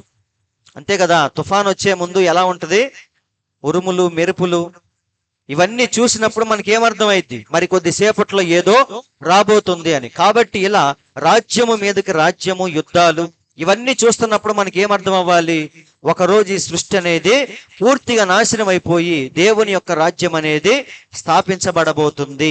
అది కొత్త ఆకాశము, కొత్త భూమి. అప్పుడు మన ఆనందం ఎలా ఉంటుందో ఆల్రెడీ పొద్దున చదివాం, మరొకసారి చదివితే నేను ముగిస్తాను ఫాస్ట్గా. అంతట నేను కొత్త ఆకాశమును కొత్త భూమిని చూచితిని, మొదటి ఆకాశము మొదటి భూమియు గతించిపోయెను. మీకు అర్థమవుతుందా? సో ఇప్పుడు మనం చూసే ఈ ప్రపంచం ఏమైతే ఒకరోజు పూర్తిగా నాశనం అయిపోయిద్ది. సముద్రము ఇకను లేదు, ఆ రోజు సముద్రం కూడా ఉండదు. అప్పుడు ఇదిగో దేవుని నివాసము మనుష్యులతో కూడా ఉన్నది, ఆయన వారితో కాపురం ఉండను. నేను నిన్న చెప్పాను, కాపురం అంటే ఏంటి, పూర్తిగా ఇక మనతోనే ఉంటాడు ఆయన. అవునా? వారు ఆయన ప్రజలయ్యుందురు, దేవుడు తానే వారి దేవుడై ఉండి వారికి తోడై ఉండును. ఆయన వారి కన్నుల ప్రతి బాష్ప బిందువును తుడిచివేయును. మన ప్రతి కష్టాన్ని తుడిచే దేవుడు ఆయన మాత్రమే. ఆ మరణము ఇక ఉండదు, దుఃఖమైనను ఏడ్పైనను వేదనైనను ఇక ఉండదు. మొదటి సంగతులు గతించిపోయినని సింహాసనములో నుండి వచ్చిన ఒక గొప్ప స్వరము చెప్పుట వింటిని. చూడండి, గొర్రె పిల్ల యొక్క ఎవరు అందులోకి వెళ్తారు, ఈ ఆనందములో ఎవరు పాల్గొంటారు, దేవుని సన్నిధిలోనికి ఎవరు వెళ్తారో ఇక్కడ చెప్తున్నాడు. గొర్రె పిల్ల యొక్క, గొర్రె పిల్ల అంటే ఎవరు, యేసయ్యనా? కాబట్టి గొర్రె పిల్ల యొక్క జీవ గ్రంథమందు వ్రాయబడిన వారే దానిలో ప్రవేశింతురు అంటున్నారండి. అది దేవునికి చాలా ఉన్నాయి లెక్కలు, మనం చాలా ఊహించుకుంటాం, కానీ దేవుడు మాత్రం అన్ని కూడా ఆ లెక్కల ప్రకారంగానే జరిగించుకుంటూ వెళతాడు. అందుకే గొప్పవాడు ఆయన. చూడండి, వ్రాయబడిన వారే దానిలో ప్రవేశింతురు, కానీ నిషిద్ధమైనది ఏదైనాను, అసహ్యమైన దాన్ని, అబద్ధమైన దాన్ని జరిగించువాడు ఎవడైనాను దానిలోనికి ప్రవేశింపడు. అంటే ఛాన్సే లేదంటున్నాడు. ఎవరికి? నిషిద్ధమైనది. ఎవరి దృష్టిలో నిషిద్ధమైంది అది? మనం ఎన్నో పెట్టుకుంటాం, ఇది నిషిద్ధమైంది, ఇది చేయకూడదు, ఇది చేయకూడదని. అవునా? అవి కాదండి. దేవుని దృష్టిలో, వాక్యము దృష్టిలో ఏదైతే నిషిద్ధమైందో దాని జోలికి మనం వెళ్ళకూడదు. అసహ్యమైన దాన్ని, అబద్ధమైన దాన్ని జరిగించువాడు ఎవడైనా సరే అందులోనికి రాడు. కాబట్టి మనం ఎలా ఉండాలి? దేవుని ఎదుట ఫుల్ ట్రాన్స్పరెంట్ గా ఉండాలి. అంటే దాని అర్థం ఏంటి? దాపరికాలంటూ ఏమీ ఉండకూడదు. అతిక్రమమును దాచిపెట్టువాడు వర్ధిల్లడు, కానీ దానిని ఒప్పుకొని విడిచిపెట్టువాడు కనికరము పొందును. అవునా? కాబట్టి డాక్టర్ దగ్గర రోగం దాయొచ్చు, కానీ దేవుడి దగ్గర మాత్రం దాయకూడదు. ఎందుకంటే దాచినా వేస్ట్. ఇప్పుడు ఆయనకి తెలియపోతే నువ్వు దాయొచ్చు, కానీ అన్నీ చూస్తున్నాడు కదా ఆయన. మనం దాయటం వల్ల ఇంకా ఫూల్ అవుతాం తప్ప ఉపయోగం ఏమీ లేదు. కాబట్టి మనం దాచకుండా ఏం చేయాలి? ప్రభువా, అందుకే ఒకసారి దేవుడు పేతురుతో ఏమంటాడు? నన్ను ప్రేమిస్తున్నావా అని అడుగుతాడు. పేతురు ఏమంటాడు? ప్రేమిస్తున్నాను ప్రభువా అంటాడు. ఒక 5 నిమిషాలు ఆగి మళ్ళీ అడుగుతాడు, పేతురు నన్ను ప్రేమిస్తున్నావా అని. అవును ప్రభువా ప్రేమిస్తున్నాను అంటాడు. మళ్ళీ 3వసారి కాసేపు ఆగి మళ్ళీ అడుగుతాడు, పేతురు నన్ను ప్రేమిస్తున్నావా అని. అప్పుడు పేతురు చెప్పిన సమాధానం ఏంటి? ప్రభువా నీకే తెలుసు అంటాడు. అవునా? అప్పుడు పేతురుకు డౌట్ వచ్చింది. అందరూ ఆలకిస్తున్నారండి. కాబట్టి సహోదరులారా, దేవునికి తెలియందంటూ ఏమీ లేదు. కాబట్టి మనం ఏం చేయాలి? ఉండాల్సినంత నిజాయితీగా, ఉండాల్సినంత ట్రాన్స్పరెంట్ గా దేవుని ముందు ఉండాలి. నీలో ఏదన్నా లోపం ఉంటే అది దేవునికి చెప్పుకో. ఏమని? ప్రభువా, ఈ బలహీనత నాలో ఉంది, ఈ పాపాన్ని నేను విడిచిపెట్టలేకపోతున్నాను, దీన్ని నేను ప్రేమిస్తున్నాను, లోకములో ఉన్నదాన్ని అని అన్ని దేవునికి చెప్పుకోవాలి. చెప్పినప్పుడు దేవుడు దేన్ని చూస్తాడు? మన సిన్సియారిటీని చూస్తాడు. అర్థమైందా? నువ్వు దాన్ని విడిచిపెట్టలేకపోతున్నావు, ఆ బలహీనతని, కానీ దాన్నే దేవుడికి చెప్పుకున్నావు అనుకో, నువ్వు చెయ్యలేని దాన్ని దేవుడు చెయ్యగలడు. వింటున్నారండి? ఎందుకంటే లోకాన్ని జయించిన దేవుడు మనలో ఉన్నాడు. లోకములో ఉన్నవాని కంటే మనలో ఉన్నవాడు గొప్పవాడు. కాబట్టి మనం లోకాన్ని జయించామని యోహాను పత్రికలో ఉందా లేదా? కాబట్టి సహోదరులారా, ఫైనల్ గా మనం ఎక్కడికి రావాలి? ఆ యొక్క ముద్ర దగ్గరికి మనం రావాలి. దేవుని దగ్గర ఒక ముద్ర ఉంది, ఆమోదించబడిన ముద్ర. అది ఆ ముద్ర వేశాడు అంటే ఇక నువ్వు పరలోకానికి ఆమోదించబడినట్టే లెక్క. అవునా? ఏంటది? పరిశుద్ధాత్మ. దాన్నే దేవుడు ఏమన్నాడంటే నూతన జన్మ అన్నాడు. చాలా మంది నూతన జన్మ అంటే బాప్తీసం మాత్రమే అనుకుంటారు, కానీ అందులో రెండు ఉన్నాయి. ఏంటిదంటే నీటి మూలముగా మరియు ఆత్మ మూలముగా. అందుకే నికోదేముతో దేవుడు ఏమన్నాడు? నువ్వు తిరిగి మళ్ళీ జన్మించాలి అన్నాడు. అప్పుడు దేవుడు చెప్తున్నాడు నీటి మూలముగాను ఆత్మ మూలముగాను జన్మించాలి అని. కాబట్టి సహోదరులారా, దేవుడు మనకిచ్చిన జీవితం అనేది చాలా శ్రేష్టమైన జీవితం. కోట్లు కలిగిన వాడికంటే ఈరోజు మనం అదృష్టవంతులు. నిజమండి. ఎందుకో తెలుసా? రక్షించబట్టానికే దేవుడు మనల్ని నియమించాడు కాబట్టి వాడికంటే మనం అదృష్టవంతులు. చూడండి, అదే చెప్తున్నాడు మొదటి తెస్సలోనికి రాసిన పత్రిక 5:9. ఎందుకనగా మన ప్రభువైన యేసు క్రీస్తు ద్వారా రక్షణ పొందుటకే దేవుడు మనల్ని నియమించెను గాని ఉగ్రత పాలగుటకు నియమించలేదు. ఎంత మంచి మాట చూడండి. దేవుడు మనల్ని ఎన్నుకున్నదే దేనికోసం? తన రాజ్యములోనికి తీసుకెళ్ళటం కోసం. అంతేగాని ఉగ్రత పాలై నాశనం అవటానికి దేవుడు మనల్ని నియమించలేదు. కాబట్టి మనం అదృష్టవంతులమా కాదా? లక్కీ పర్సన్స్ మనం చెప్పాలంటే. ఎందుకంటే లోకంలో ఎంతో మంది ఉండగా దేవుడు మనల్నే ఎన్నుకున్నాడు.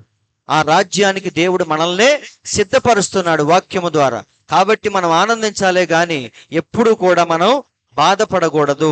అందుకే దేవుడు భూమి మీద ఉన్నప్పుడు శిష్యులందరూ పరిగెత్తుకుంటూ వచ్చి ప్రభువా ప్రభువా నీ పేరు చెప్తుంటే దెయ్యాలన్నీ పారిపోతున్నాయి అంటారు. అప్పుడు దేవుడు వారితో ఏమన్నాడు? దెయ్యాలు పారిపోతున్నాయి అని సంతోషించొద్దు, కానీ మీ పేర్లు పరలోకములో ఉన్నాయి కాబట్టి సంతోషించండి అన్నాడు. మనం చెప్పాడా చెప్పలేదా? చూడండి, అయినను దెయ్యములు మీకు లోబడుచున్నవని సంతోషింపక మీ పేర్లు పరలోకమందు వ్రాయబడి ఉన్నవని సంతోషించండి. కాబట్టి ఈరోజు మన సంతోషం ఏంటి? మంచి ఉద్యోగం రాగానే మనం పార్టీ ఇస్తాం అందరికి, అవునా కాదా? మగపిల్లోడు పుట్టంగానే వేడుక చేస్తాం మనం. ఇవన్నీ మన సంతోషాలకి గుర్తుగా ఇవన్నీ చేస్తా ఉంటాం, అవునా? కానీ ఒక నిజమైన సంతోషం ఏంటి క్రైస్తవుడికి? అతని పేరు జీవ గ్రంథములో ఉందని ప్రతిరోజు సంతోషించాలి. అమూల్యమైన వర్తమానం మన దగ్గరకు వచ్చిందని మనం ఎక్కువగా ఆనందించాలి. వింటున్నారండి? మనం పాపులమి నీచులమైనా సరే మనల్ని రక్షించగల శక్తి దేవునికి ఉందని మనం నమ్మి ఆయన దగ్గరికి రావాలి. నీ వల్ల కాకపోవచ్చు, కానీ దేవుడి వల్ల అయింది కదా. అప్పుడు మనం ఏం చేయాలి చెప్పండి? మినిస్టర్ గారు చెప్తే ఒక పని అయిపోద్ది అన్నప్పుడు నువ్వు ఆ మినిస్టర్ చుట్టూనే తిరుగుతూ ఉంటావు, అవునా కదా? రికమెండేషన్ కోసం నువ్వేం చేస్తావు? ఆయన ఒక్క మాట చెప్తే పని అయిపోద్దండి అని రోజు ఆయన చుట్టూనే తిరుగుతూ ఉంటావు. మరి ఈయన ఒక్క మాట చెప్తే పని అయిపోద్ది అన్నప్పుడు ఈయన చుట్టూ ఎందుకు తిరగవు నువ్వు? దేవుని చుట్టూ ఎందుకు తిరగం మనం? కాబట్టి మనం ఏం చేయాలి? ఆయన చుట్టూ తిరుగుదాం, అవునా? ఒకరోజు మన బాధ గమనించి ఆయన ఏం చేస్తాడు? ఖచ్చితంగా మన పాప జీవితము నుండి విడిపిస్తాడు. మనల్ని ఎక్కడికి తీసుకెళ్తాడు? తన రాజ్యానికి తీసుకొని వెళతాడు. కాబట్టి దానికోసం మనం ఎదురు చూద్దామా? వీటిని మనం దృష్టిలో పెట్టుకోవద్దండి. ఇవన్నీ ఉంటాయి, దీని జోలికి మనం వెళ్ళొద్దు. దేవుడి దగ్గర ఉన్న జ్ఞానాన్ని మనం సంపాదించుకుందాం. ఒకరోజు మనం చనిపోదాం. చనిపోయిన తర్వాత వీటన్నిటినీ దాటుకొని ఈ రాజ్యంలోనికి మనం వెళదాం. అందరికి అర్థమవుతుంది కదా? కాబట్టి దానికోసమే మనం జీవిద్దాం. దేవుడి మాటలు దీవించును గాక. అందరూ లేచి నిలబడదాం.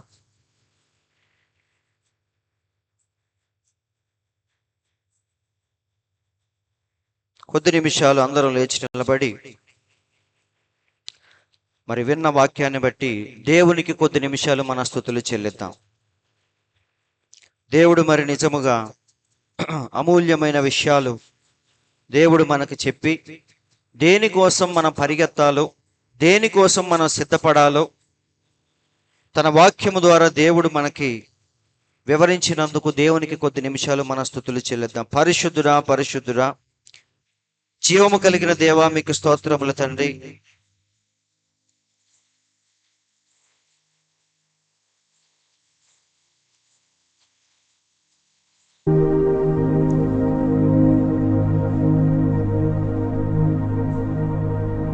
నీవు చెప్పిన ప్రతి మాటను బట్టి స్తోత్రములు ప్రభువా.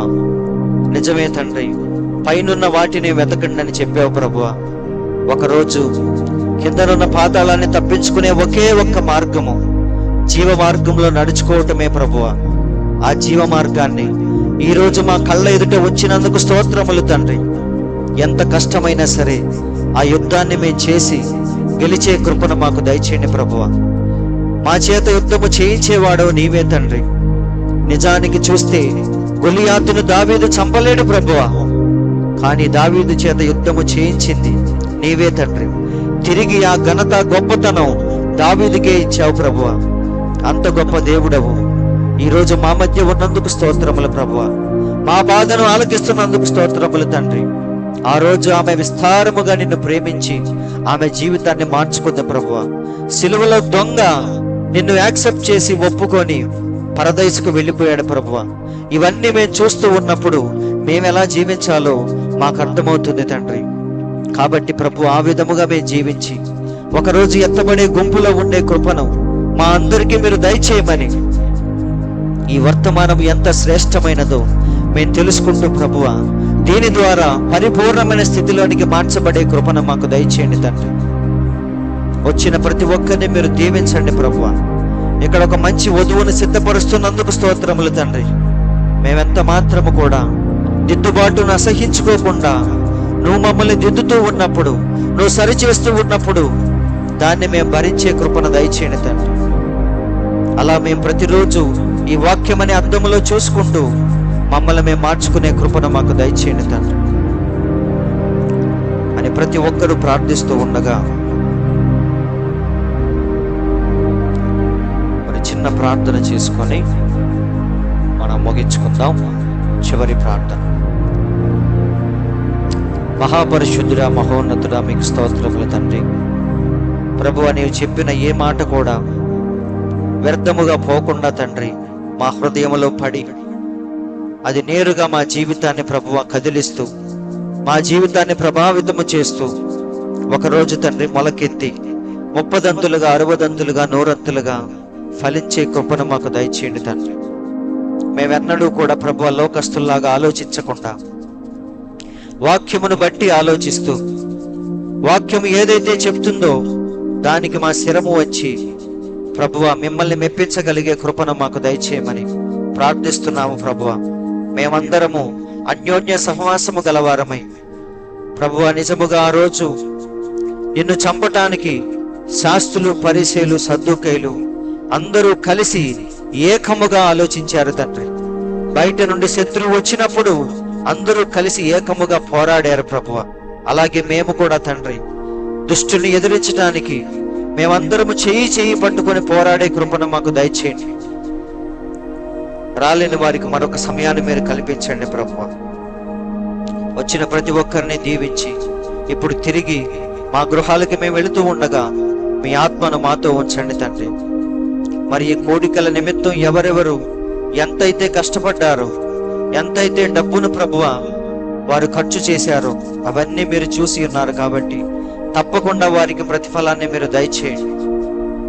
అలాగే తండ్రి, ఈ స్థలంలో ఎప్పుడు మరి ప్రార్థనా ధూపాన్ని మీరు వెలిగిస్తూ ఉండండి. అనేకమైన వర్తమానాలు మేము వింటూ మీ రాకడ కొరకు ఇక్కడి నుంచే సిద్ధపడే కృపను మాకు దయచేయమని, ఈ సాయంకాలపు దీవెనలతో మమ్మల్ని అందరినీ మీరు నింపి మీ చిత్తమైతే మాకు ఒక మంచి ప్రార్థనా స్థలాన్ని మీరు సమకూర్చమని మా ప్రభువైన యేసుక్రీస్తు అను ఎంతో శ్రేష్టమైన మీ నామములో ప్రార్థించి అడుగుచున్నాము తండ్రి. ఆమేన్.